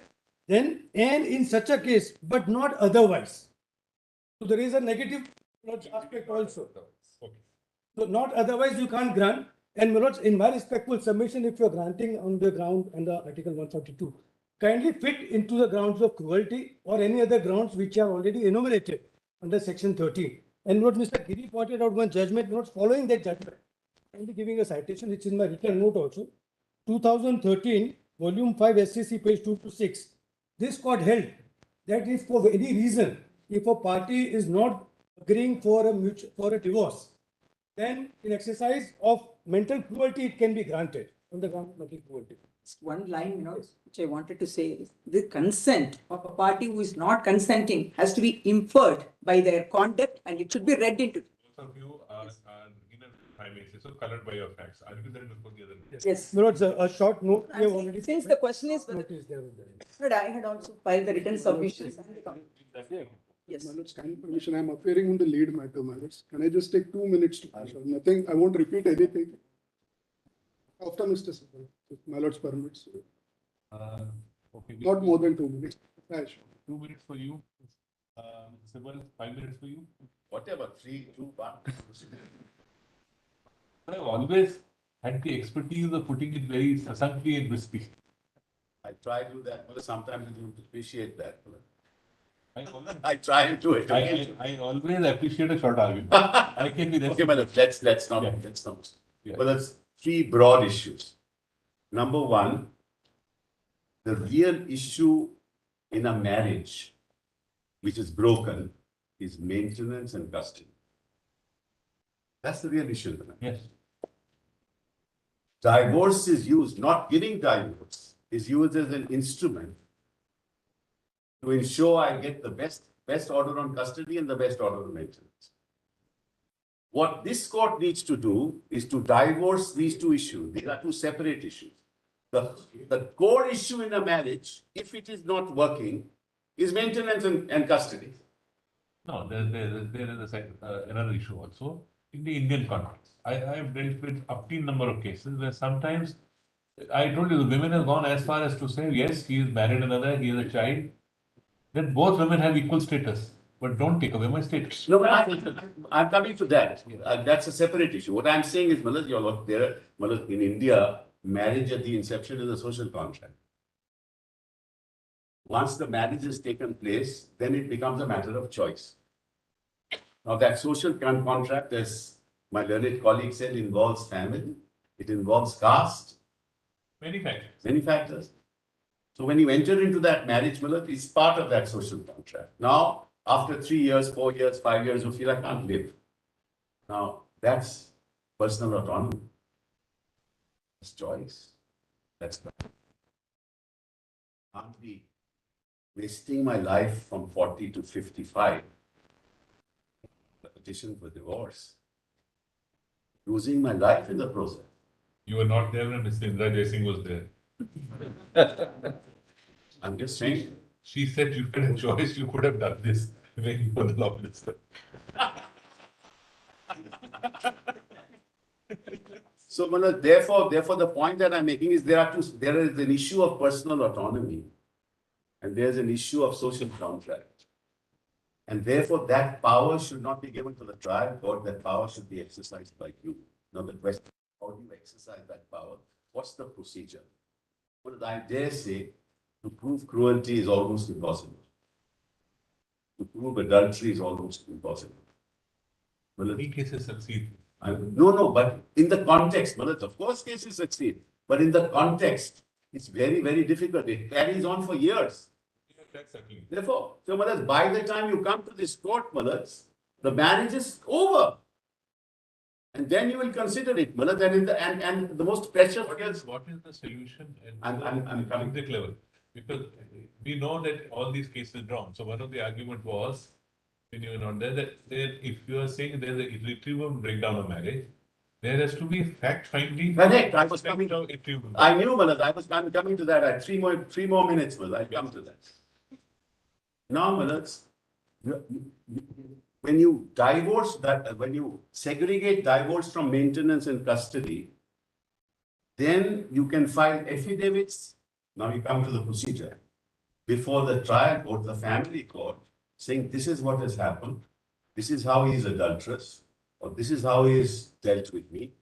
That response in affidavit will come, and the trial judge can come, family court can come to the conclusion that prima facie, this seems,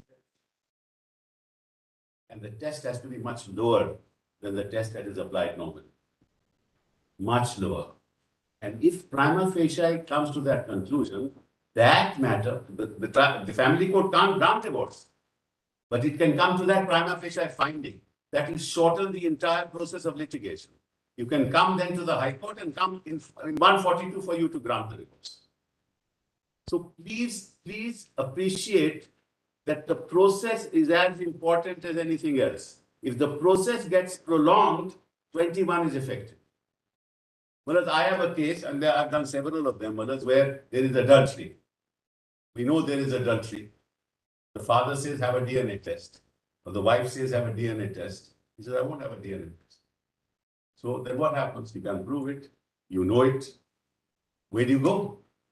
What do you do? So Indra Jaising was saying that there has to be a structure for which he, of course, said that legislature somehow didn't take the call, which is irretrievable breakdown of marriage coupled with sharing of we call it wealth or means between the two parties who are married. If that financial aspect is taken care of, he says and that's she gave examples of such kind of provision elsewhere in the world, where it is always structured with a financial. So even when it didn't pass the muster in Parliament, it was because it was not coupled with a financial. I beg to differ. I tell your lordship why. I beg to differ. Why? Because if you bring in the financials with a divorce, there will never be a settlement. With one party, you'll always want. You need to say, see, maintenance has to be granted. What happens in normal courts is interim maintenance, interim custody. We'll decide the matter at the final stage, and then we'll grant custody. It also comes to the Supreme Court. That also comes to Supreme Court. In the meantime, people have lost their lives. So you need to evolve a procedure. A procedure, which is not inconsistent with the law. That's what you need to do. You can do much better if where you are there, some lead is taken to bring in analyze law. Is it not? I'm not talking lightly. I'm actually saying that, if a parliamentary subcommittee would debate it out, bring a law into force, Won't happen. it will take care of so many things. It won't happen. Honestly, tell you, it won't happen. There are too many cross currents in society for that to happen so easily. But that's why you need to, Manas, you need to evolve a procedure consistent with Article 21 in the context of what should happen in a family court without giving that power to the family court to come to a conclusion that this marriage actually is no longer viable. Forget about breaking down. It's not a viable proposition. And you cannot allow individuals to lose their lives litigating. And remember, mothers, the child is perhaps more important than the parents. Because the children, are, the quicker divorce takes place, the quicker the children will settle. The longer the litigation, the longer for the children, it will be traumatic. So you need to evolve a procedure within the family court system, deholds maintenance and custody, because that's the key issue. That can carry on, but on a summary, like you do nowadays, mothers in commercial. Mr. Sibal, you are on this. You are completely at various with what Mr. Singh and argued. Because of the reason you just now said, we talked about diverse thought processes and diverse situations in the society. Many cases, the divorce is gets stuck up. You're right because of maintenance, but right to fair maintenance is equally important. I agree. Manoj, I agree. Precisely the point I'm making, Manoj. That maintenance resolution will never take place if you integrally link the divorce with the maintenance. They are intrinsically linked. I am not saying no, mother. Please appreciate. I am not saying no. But if you want, mother, see, there is a right for the woman and the man to live separately. Mother, the 1976 judgment of an English court, the judge looking, the woman was in the witness box. The judge says she's a very charming lady, wonderful lady. I don't know why you can't live with her. He said, but don't look at it through your eyes. My eyes. I can't even relate what one litigant said to the judge. So the point is, mother, what may seem correct, what may seem not cruel to the judge, what may seem not cruel to the judge may seem cruel to the individual. Well, it's all completely subject. There is in an interpersonal relationship, there is always be a personal likes, dislikes. There is two very good human beings may not be good partners. That's why they can live together perfectly fine, but when they get married, there's something. So therefore, a lower threshold, Manoj, that's precisely the point I'm making. Lower threshold of proof. Lower threshold of proof, Manoj, means not a viable marriage. And that's enough to fit in with the statute. Now, because it's impossible to prove these things. And forget impossibility. The nature of litigation is such that it takes years by the time the man or the woman have lost their lives. That's the unfortunate part of all litigation now. I'm sorry? That's the unfortunate No, part but that's, of many litigation. here it is personal liberty and personal autonomy. There's the difference for us. Here's the Article 21 report. Because, the best years of my life, I think, 35 to 50. If you're litigating between 35 to 50 and you don't have a divorce, the end of the matter. What do you lived for? You can't get it again. So you need, Millers, in the context of 21, you need to evolve a procedure. The Dave is not agreeing, and I'm not agreeing that that's the only best part of your life. I look, post retirement is the best part of my life. But I'm chiefly obliged, I'll just like to make some signals. We'll give us 2 minutes. 2 minutes to you, and after that, the remaining 35, 37 minutes are for Mr. Dave. Thank you. I wish to address only on the issue of 6 months waiver by the family court. Now, at section 13(1)(b) has subsection 1 and subsection 2, my lords. Now, in Amardeep Singh's case, this honorable court has held that subsection 1 of 13(b) is a mandatory provision which requires a 1-year period, but subsection 2, my lords, is a directory provision. So therefore, my lords, in particular facts and circumstances of the case, the period of 6 months is not mandatory and it can be waived. So once it is held that it can be waived, my lords, and it's some directory provision, then my lords, that power can be exercised also by the family courts as well as the High Court. And my lords have been careful enough to lay down the criteria or the basis on which the delay can be condoned. So it's not an unrestricted discretion. Now let me just see paragraph 19 at page 18 in the compilation which I have handed over. Now let's see. Right. Page 18, para 19.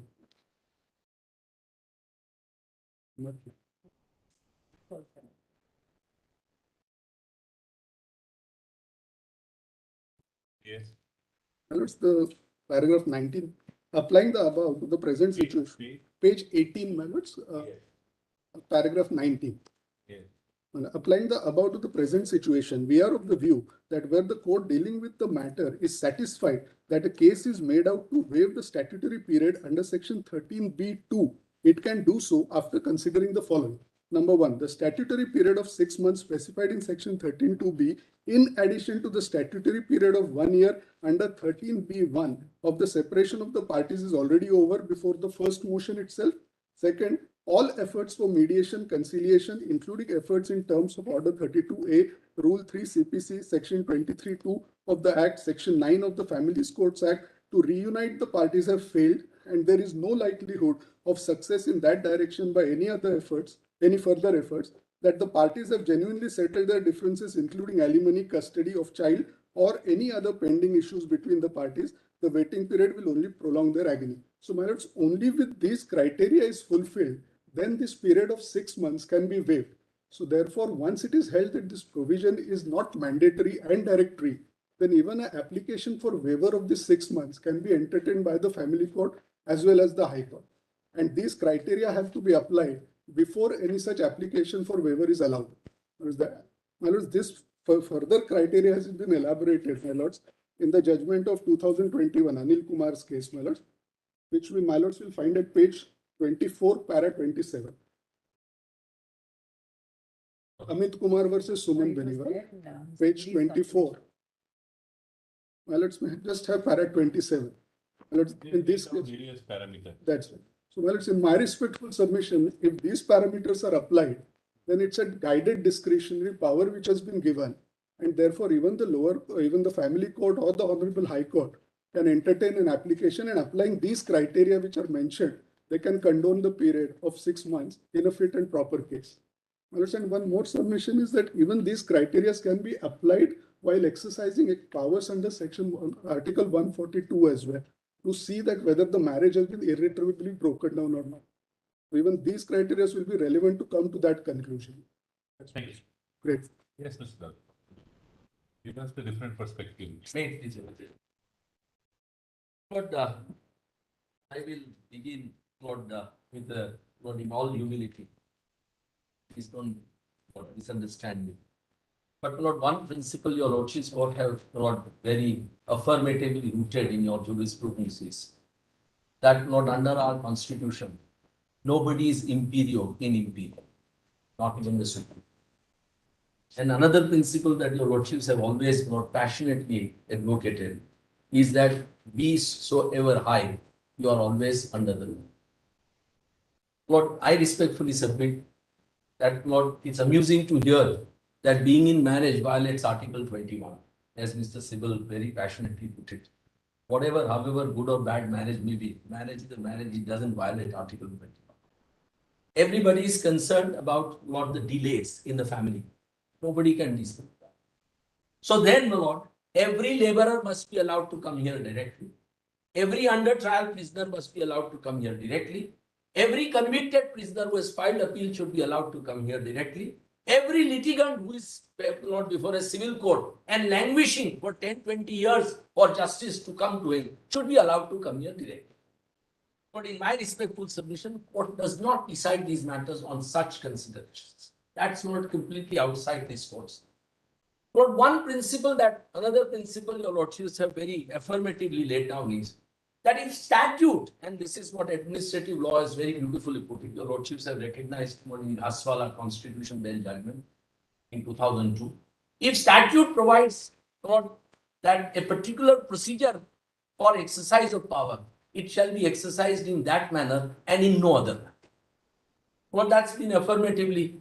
Now, in this backdrop, Lord, allow me to put it, Lord, and I will answer question number 2 straight away. Whether the exercise of such jurisdiction in Article 142 should not be made at all. Lord, in my respectful and humble submission, it should not be made at all. Lord, Articles 131, 132, 133, 134, read with 134A, and 136 have given your Lordship's court different jurisdictions to consider different appeals, etc. etc. What it so happened that not the constitutional framers, who were not outstanding men and women, forgot to provide that having provided conferred this jurisdiction, what about the ultimate result? So, my lord, this draft was a faulty draft when it was originally, my lord, prepared by Mr. B.N. Kaul and his colleagues. What it was pointed out by none other than Mr. Allagiri Swamy, my lord, to the Constituent Assembly, that this is very, very faulty and we must find a solution to it. So, my lord, this draft was amended, and my lord, in that draft, these words were added. The Supreme Court, in exercise of its jurisdiction, may pass any decree or make any order as it is necessary for doing complete justice in any cause or matter pending before it, and any decree passed or order made by Supreme Court shall be executable throughout territory of India. Well, this was debated on 14/12/1947 by the drafting committee, and ultimately Dr. Ambedkar, when he presented the draft, he said that yes, this is important, and that's how was born Article 118, which corresponds to Article 140. Sadly, the Constituent Assembly debates are completely silent on 118. Not a whisper about it. I have gone through the entire debates. Now, Lord, that's why 142 is not an independent power. 142 is a power in aid of Supreme Court's powers under 131, 132, 133, 134A and Lord 136. And it is in that context your Lordships have viewed it. Now, Lord, see two judgments and your Lordships, it will become very clear. Lord, kindly turn first to, Lord, I must first begin by, and don't turn to this judgment, Mr. Librarian, and don't give this. 1986, just kindly note, and this is what worries me the most, because Lord, recently your Lordship's judgment in an income tax case has revived 90,000 show cause notices which had abated because section 148 was deleted and new section 148A was inserted. Now, however, Lord, laudable the object behind the judgment may be, Lord, these are matters which create, Lord, extraordinary situation. The judgment which Ms. Jaising cited last, Lord, of Justice Gogoi, which says voice samples can be taken, is in teeth of a judgment of your Lordship's court in Selby's case, where I was assisting the court as amicus. And your Lordship's court came to the conclusion after a detailed debate hearing every Lord state and the Solicitor General, late Mr. Gulal Mohanty, to conclude, Lord, and accepted my submissions that narco-analysis test, brain mapping test, and what was it? The three tests, Lord, and narco-analysis, and the three tests which could not be compulsorily administered to the accused, and Lord, that would violate Article 20, subarticles. Following the Lord, long line of judgments of your Lordship's court in MP Sharma, Kati Kalu, and Nandini Satpathy cases. And Lord, at that time, I must tell your Lordships, Lord, the court was actually extremely concerned about the Lord law and order situation in the country, especially not dealing with terrorism. And the court asked me repeatedly when I began at the end that, Mr. Dave, why should we not have, how do we fight terrorism? And Lord, I opened my arguments by reading a judgment of the Constitutional Court of Israel, in which, Lord, similar methods to extract, Lord, information and confession on Palestinian prisoners was, Lord, subject matter of challenge. The Israeli Supreme Court said that however much it is a question of very existence of Israel, this court cannot forget and forgo basic human values. And we will not allow these methods to be adopted by our security agencies. And that, Lord, led to, Lord, thinking on the part of the bench, Chief Justice Balakrishnan, Justice Ravindran, and Justice Panchal. And Lord, ultimately, by a very beautiful, it's, Lord, that judgment is really very extraordinarily well considered. Lord, in 2010, Lord, just note down, 2010, 7 Supreme Court cases, 263. Where your Lordships, Lord, very, now, Lord, these are issues. Now, Justice Gogoi's, Lord, bench does not consider this judgment and has come to the conclusion that, yes, the law is silent, therefore, we will allow our courts to take voice samples of the accused. Lord, it completely negates the basic principles of criminal jurisprudence, burden of proof on the prosecution, right to remain silent, which is sacrosanct. Now, Lord, I respectfully submit that, therefore, your lordship should not be guided by these equitable considerations. Lord, everybody is concerned about pendency. A labor who has been waiting for 25 years to get reinstatement and back wages is as much concerned.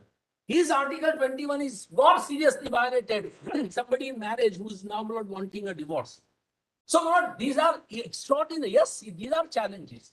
But I would, Lord, beseech your lordships not to be not to be influenced by the fact that, Lord, ultimately these parties who have entered into marriage and, Lord, are unable to now live together, Lord, they must separate as quickly, and therefore this court must exercise extraordinary power. In fact, their power does not exist, as your lordships have said.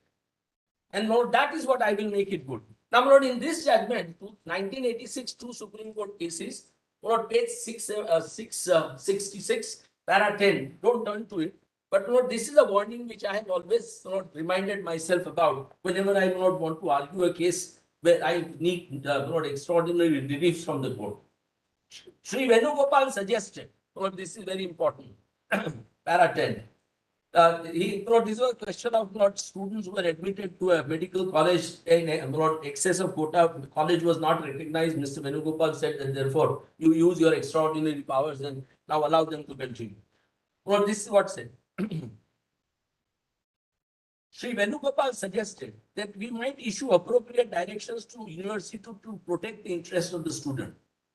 We do not think that we can possibly accede to the request made by Sri Venugopal on behalf of the students. Any direction of the nature sought by Sri Venugopal would be in clear transgression of the provisions of the University Act and regulations of the university. We cannot, by our fiat, direct university to disobey the statute to which it owes its existence and regulations made by university. We cannot imagine anything more destructive of the rule of law than a direction by this court to disobey the laws. Now, Lord, that's precisely what is being sought from your lordships. And it was, now please see 61 Supreme Court. From what I said, Lord, 61 Supreme Court was an interesting case. Lord, this is that K.M. Nanavati case, famous, Lord, your lordships are aware. But one passage clearly signifies why this, Lord, vacuum in giving Supreme Court actual powers to grant reliefs in appeals that it is going to hear. Lord, how it came about and what is the purpose of that. Just one paragraph, your lordships will not see. Kindly turn. Para 19, right column, right page. Not para 19 begins on the left side. Yes. But on the right side, not just after the quotation. It is noteworthy that the reprieve granted in that case covered only the period until the grant or refusal of petition for leave to appeal and did not go further so as to cover the period of pendency of the appeal of Privy Council. Unlike the order now impugned in this case, the power which was vested in the Crown to grant special leave to appeal to convicted persons from India has now been conferred on this court under Article 136. The power under Article 136 can be exercised in respect of any judgment, decree, determination, sentence or order in any cause or matter passed made by any court or tribunal in territory of India. This wide and comprehensive power in respect of any determination by any court or tribunal must carry with it the power to pass orders incidental or ancillary to the exercise of that power. Hence, the wide powers given to this court under Article 142 to make such order as is necessary for doing complete justice in any cause or matter pending before it. So, Lord, 142 is squarely related to 136. It's not independent power as has been understood or with Lord, great humility misunderstood so far. Now, this Lord was made amply clear by your lordship's court in Premchand Garg, Constitution Bench. Lord, their rule of your lordship's court framed under Article 145 was challenged, which said that in respect of matters involving fundamental rights under Article 32, costs can be imposed by your lordship's court. That was challenged. Your lordship said it's unconstitutional. In deciding that, your lordship said, the Solicitor General said, but you have powers under 142. Why can't you exercise powers under 142? And to that, your lordships interpreted 142 and answered. Kindly, this judgment requires little detail here, reading. This is 1963. supplement Supreme Court report 885. Lord Justice Gajendra Gadkar speaking for the court, Lord gave a beautiful Lord, exposition. It's there in the compilation. Justice Shah was Lord. It's there in the message. It is compilation also. Dubey ने कोई note नहीं दिया. Page 235. So the way you haven't given any note. No. here.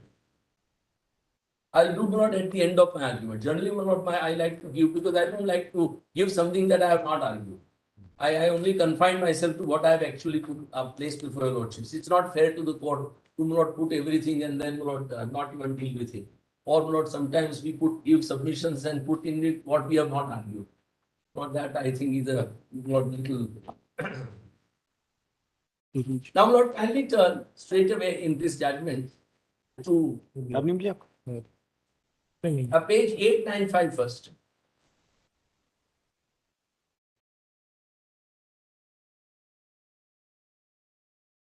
Lord, 885, my Lord Justice Khanna. I've got it. I've got it. At 895.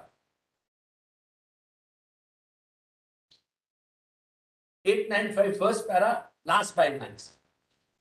Therefore, we do not see how it is possible to escape the conclusion retards the assertion of vindication of fundamental rights under Article 32, and in that sense must be held to contravene the said right. Lord, as Ambedkar said, that if he had to put his finger on any one provision of the Constitution, which to him was the most important, he said 32.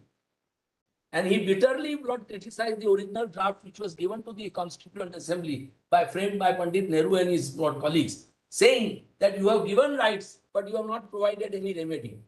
On the first day of the Constituent Assembly, his speech is good. He was subtly called upon by President to speak. And he told President that I thought my turn will come tomorrow. President said, no, Dr. Rajendra Prasad, please, I address today on this draft. And when he gives that, he says that what good is a constitution if it only gives rights and not give remedy? That's how was born 30 and 226. Now, please see, that's why Lord, it's fundamental right. Now, next page, Lord, 896. It is, however, urged by the learned Solicitor General that the powers of this court under Article 142 are very wide and cannot be controlled by Article 30. He has put his argument in 2 ways. He urges that the words used in Article 142 are very wide, and since they constitute the constitutional character of this court's power, they must be very liberally construed.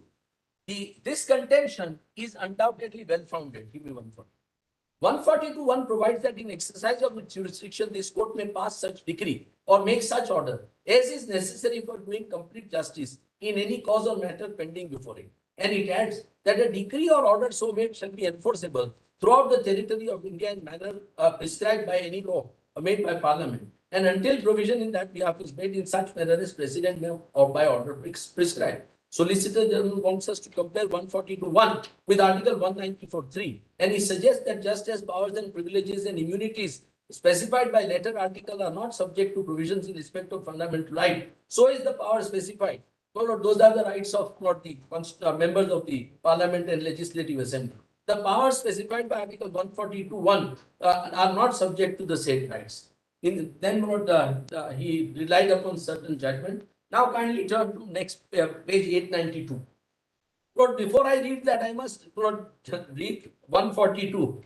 And this is the crux. Supreme Court in the exercise of its jurisdiction. 142 begins with a caveat. Supreme Court in exercise of its jurisdiction may pass such decree or order. Now, therefore, 136, 132, 133, 134. Not anything else. Now see 898. Basing himself on this decision, Solicitor General argues that power conferred on this court under Article 142 is comparable to privileges claimed by members of state legislatures under later part of Article 194.3. And so there can be no question of striking down an order passed by this court under 142.1 on the ground that it is inconsistent with Article 32. It would be noticed that this argument proceeds on the basis that order for security infringes fundamental right guaranteed by Article 32. And it suggests that Article 141, this court has jurisdiction to pass such an order. In our opinion, the argument thus presented is misconceived. In this connection, it's necessary to appreciate the actual decision in the case of Sharma and its effect. Then, my lord, your lordships, my lord, go into Sharma's judgment. Now, my lord, kindly turn last 4 lines, my lord. The position of an order made either under the rules framed by this court or under the jurisdiction of this court under Article 142(1) can be of no different. If this aspect of matter is borne in mind, there would be no difficulty in rejecting Solicitor General's argument based on 142(1). The powers of this court are no doubt very wide, and they are intended to be and will always be exercised in the interests of justice. But that is not to say that an order can be made by this court which is inconsistent with fundamental rights guaranteed by Part 3 of the Constitution. An order which this court can make in order to do complete justice between the parties must not only be consistent with fundamental rights guaranteed by the Constitution, but it cannot even be inconsistent with substantive provisions of relevant statutory laws. Lord, Parliament has conferred the jurisdiction on district court. District court alone can exercise the powers. Lord, under Motor Vehicles Act, for example, your lordships have given judgment, Constitution bench, Lord, it arose from Mysore or somewhere, I remember, where the question was that appellate authority exercised the power of the subordinate authority. And the argument was, he is an appellate authority, he can. Your lordship said no. The power is conferred on the subordinate authority. And only subordinate authority can exercise power. Appellate authority cannot exercise that power. Your lordship's jurisprudence, Lord, in this regard is crystal clear. Your lordships have never allowed anybody to travel outside the ambit of Lord any statute. If that be so, should this court do it, Lord? In my respectful submission, no. However attractive, however your lordships may feel that people are suffering, but everybody is suffering. There are millions of litigants who are suffering. 4 crore and 80 lakh litigants are suffering. So what? The answer lies, as your lordship rightly put it to Mr. Sibal, that government has to do something to ameliorate the situation of litigation. They can't, people can't be called upon for this court to intervene in these kind of matters. It's a constitutional court. It has important issues to decide. Everybody will come here, see further. Therefore, we do not think that it would be possible to hold that 142(1) confers upon this court powers which can contravene provisions of Article 32. Then our last paragraph. That takes us to the second argument heard by Solicitor General, that Article 142 and 32 should be reconciled by adoption of rule of harmonious construction. In this connection, we ought to bear in mind that though powers conferred on this court by Article 142 are very wide, and in the same can be exercised for doing complete justice in any case, as we have already observed, this court cannot, even under Article 142(1), make an order plainly inconsistent with express statutory provisions of the substantive law, much less inconsistent with any constitutional provisions. This can therefore be no conflict between 142 and 30. Lord, in the face of this exposition, I respectfully submit that exercise of powers under 142 by your lordship's court is completely unfair. And this is really the intent, Lord, of the constitutional frameworks. Lord, let me show Lord one aspect. Give me Ambedkar's word. Lord, this, Lord, Pardon me.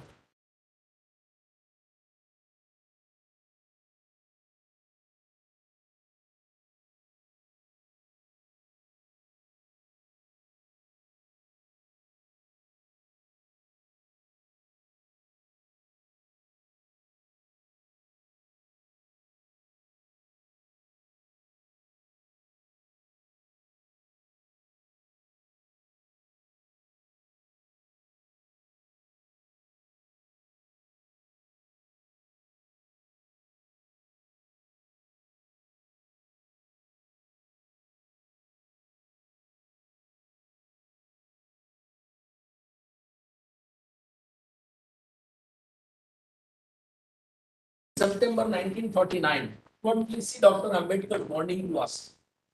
Lord, in the middle. In fact, Lord, the purpose of Constitution, your lordships have got that. In the middle. In fact, the purpose of a constitution Yes. is not merely to create the organs of the state. My Lord Justice Collins, Yes, I think. Lordships, all your Lordships have that. In fact, the purpose of the constitution is not merely to create the organs of the state, but to limit their authority.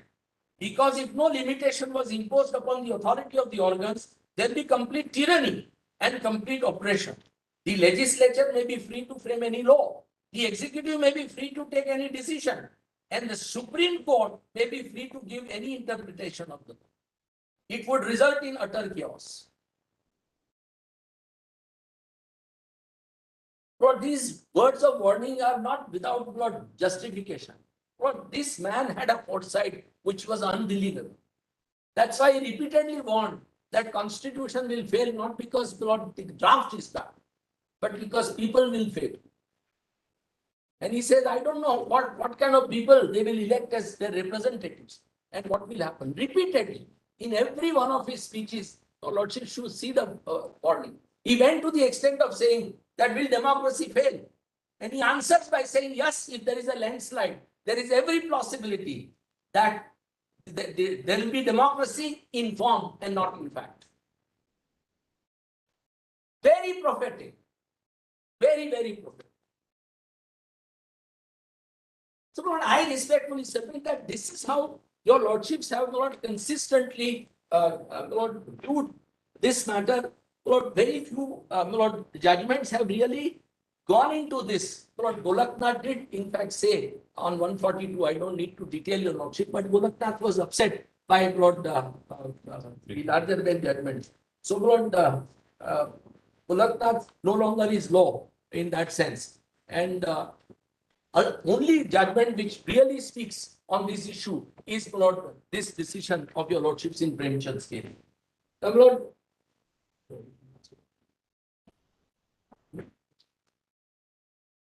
no. That is already been read. That is my mistake. Lord,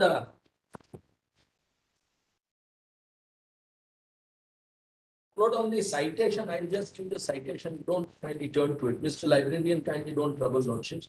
But Lord, on this aspect, that Lord, when a statute prescribes a particular way that power must be exercised in that, Lord, a constitution bench judgment of your Lordships is in CIT versus Anjum Baswal. 2002, 1 Supreme Court cases, 633. 2002, 1. Supreme Court cases, 633. It's an age-old principle. It has to be done in a particular manner. In that manner alone, it has to be. That's it. This was that settlement commission. Correct. And Shiv Kumar Chadda, Lord, MCT judgment of Justice, Lord, very beautifully, Lord, he has discussed.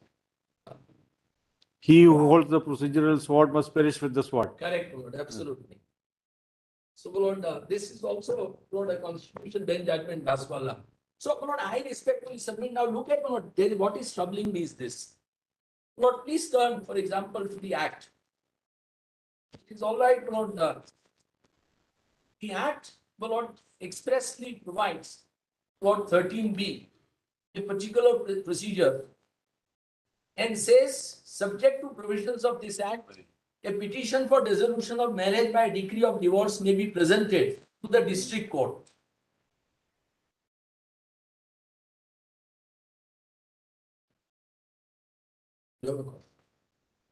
Somewhere between the file and the I'll share it with them. Copy of the section. Yes.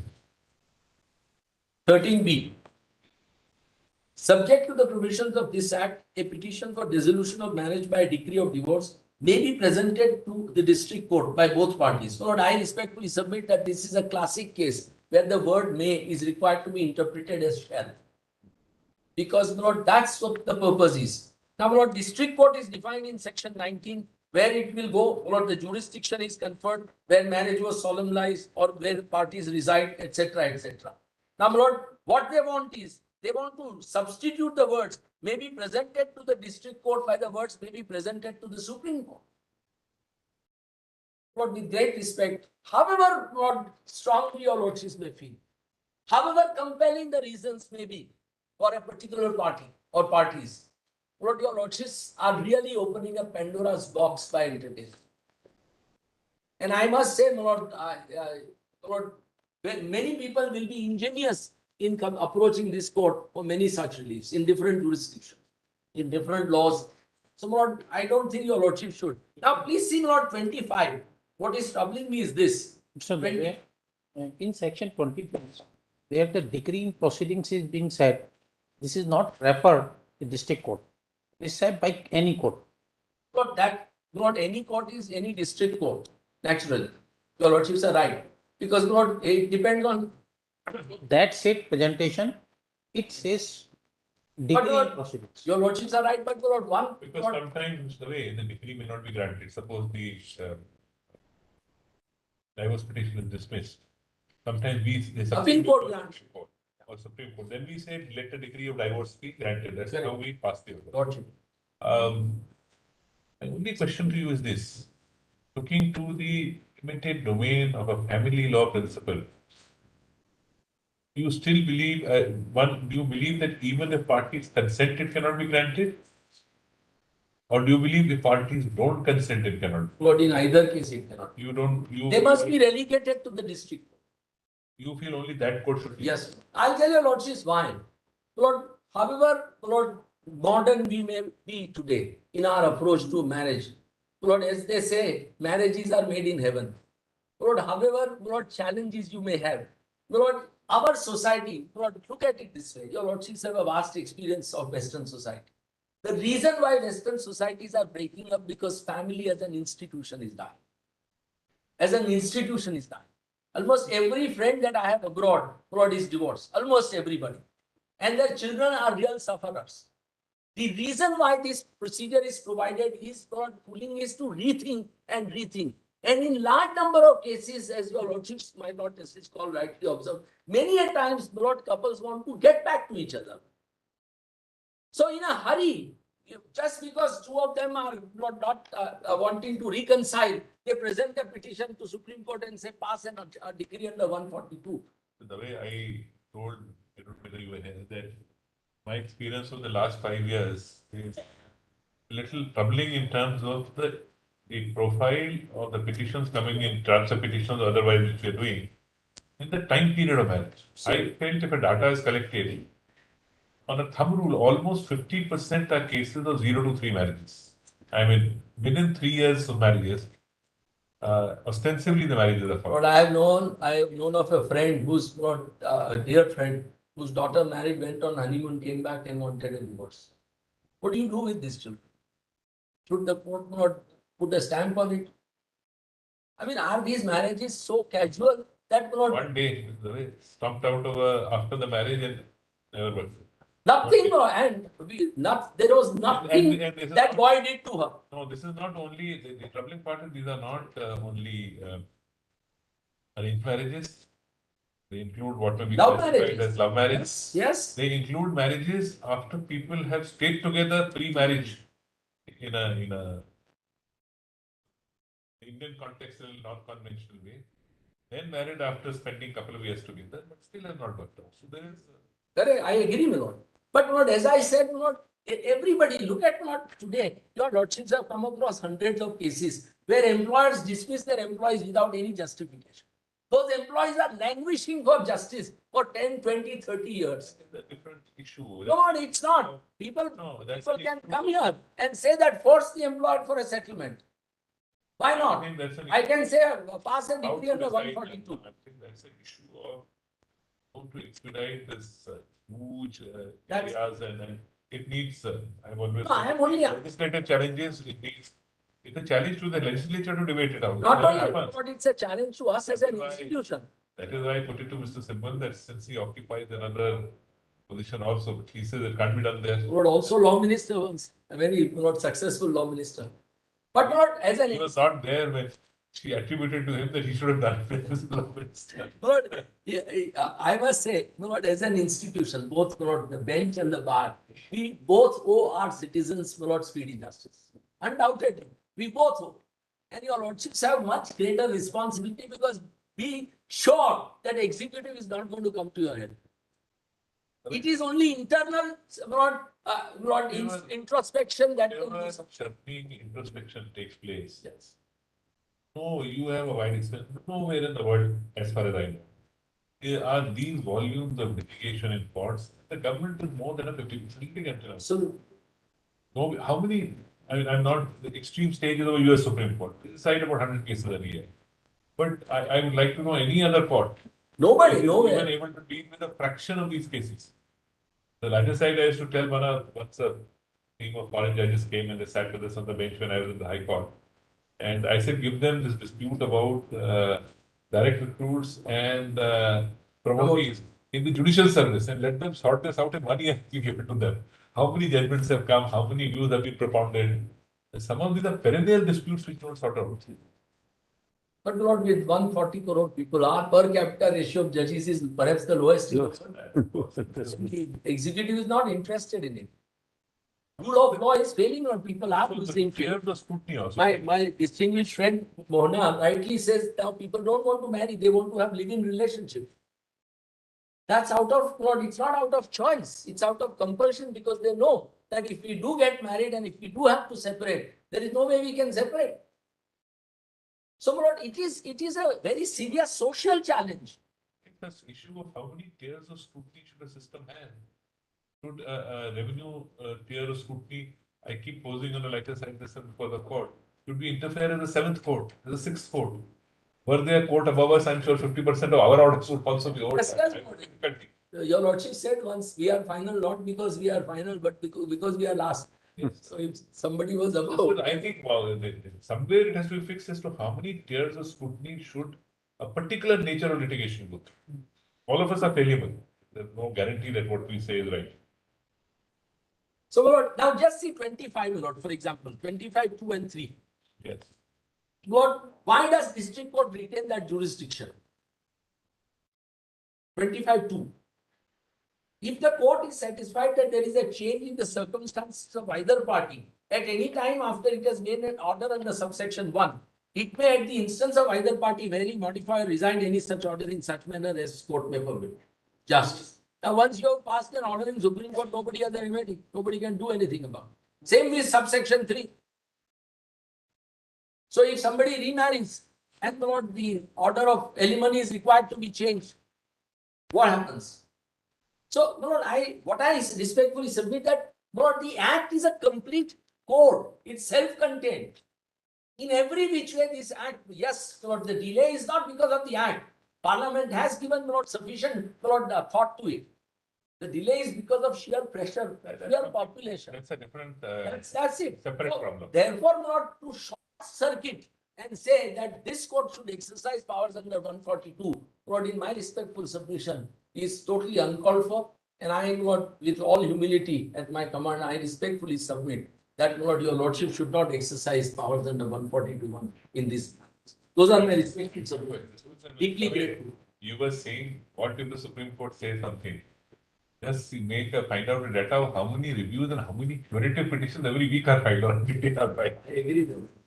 I realize now, being party to all curative petitions, what is happening? Lord, I must say one thing. I have only signed one, or at the instance of Legal Aid Committee. And I was never informed by Legal Aid Committee about the fate of that. It was a criminal matter, very serious matter. And it required not to be cured. I agree. But party to order recently being allowed on an instructive ground of Your Lordship, to restore review. Your Lordships will get a chance to preside the Legal Aid Committee of Supreme Court. Time has come when all senior lawyers should be at least given 10 matters a month. I have been begging. I was member of NALSAR for 5 years. I said that please, not one matter is sent to us.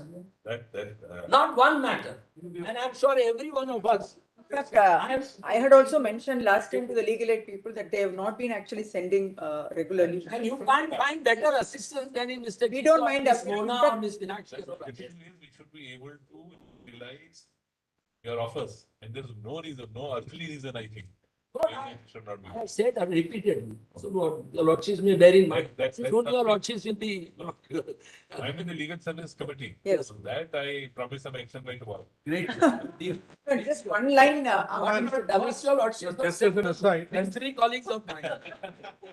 we treat them with the equal seriousness as any other brief that is given. Absolutely. No, just one line, Mr. Dave was pointing out 142 said in its jurisdiction, 25 is your lordship's jurisdiction, 136 is your lordship's jurisdiction, 25 CPC, 406 CRPC is also your lordship's jurisdiction. So all that with 142, your lordships will be coupled with that exercise. Can I have 2 minutes? Not just one thing. Who are you for? Amicus. One of the amicus, but everybody's taken so much time. I I have just a very small 3-line submission to Okay. make. No, I'm legally obliged. My 1, 2, 3, submission yes. primarily is that 142 is primarily akin to your old powers of equity, good conscience. Therefore, statutory law does not bind you when you exercise the power under equity and good conscience.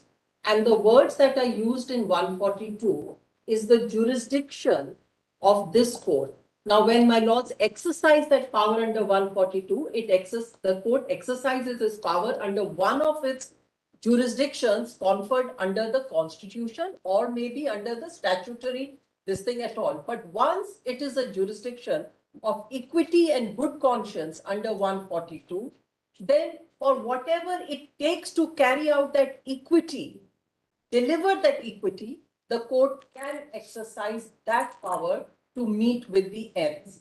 That is one aspect. Now, my lords, 142, the court is only bound by other provisions of the Constitution.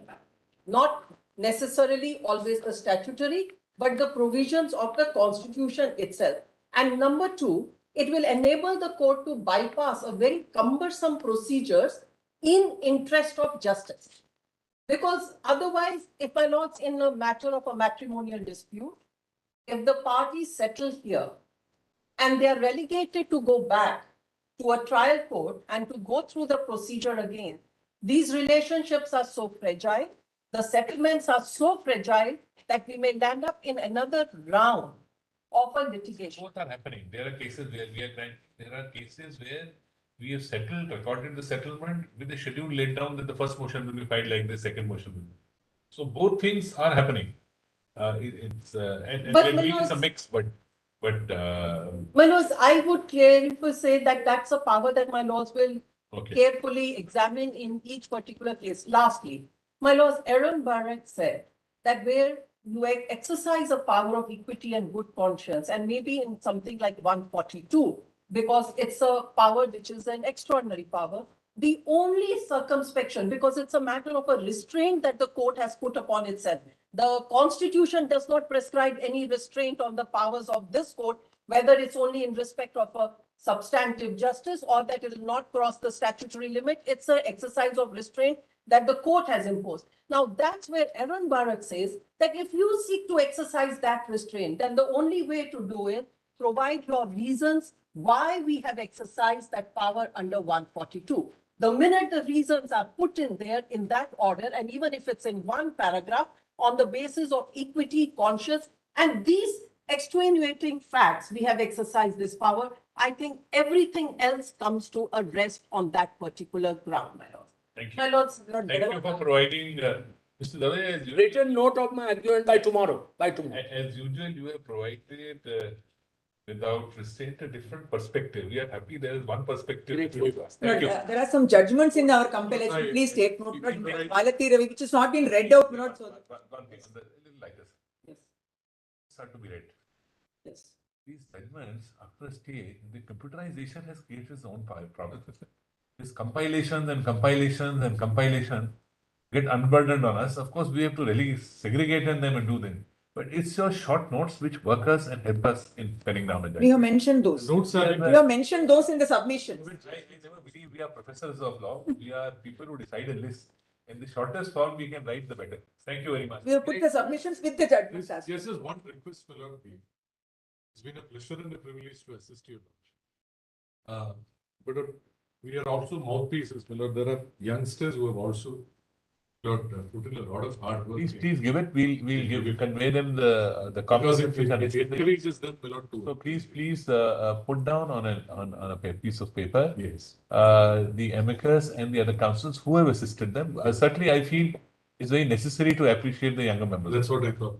Because one Some of them the, have spent I don't know, your lordships may be aware, one of the rules originally framed by Supreme Court under Article 145 was, no, not under the rules, one of the clauses rather, that Constituent Assembly suggested was that Supreme Court should have power to limit the arguments of lawyers. And that was removed. I have seen that. Mr. Dave, I keep still trying it. I still keep trying. I don't know why constitutional framers deleted it. It should have been there. Without being restrictive, I still try to persuade lawyers. Police board which says 3 pages. Options do crack the whip sometimes, but not certain. Sometimes it goes very long because I somehow feel if it doesn't hit me in the initial time, it's not going to hit me over a couple of days. 3 pages is this Sir, court's Can we standard. just tender the small submission? 3 pages. Yeah, My list carries the note 3 pages. 3 pages. It's only obliged. We will tender. Grateful Grateful to to you. you. Deeply obliged. Deeply. Grateful. Thank you.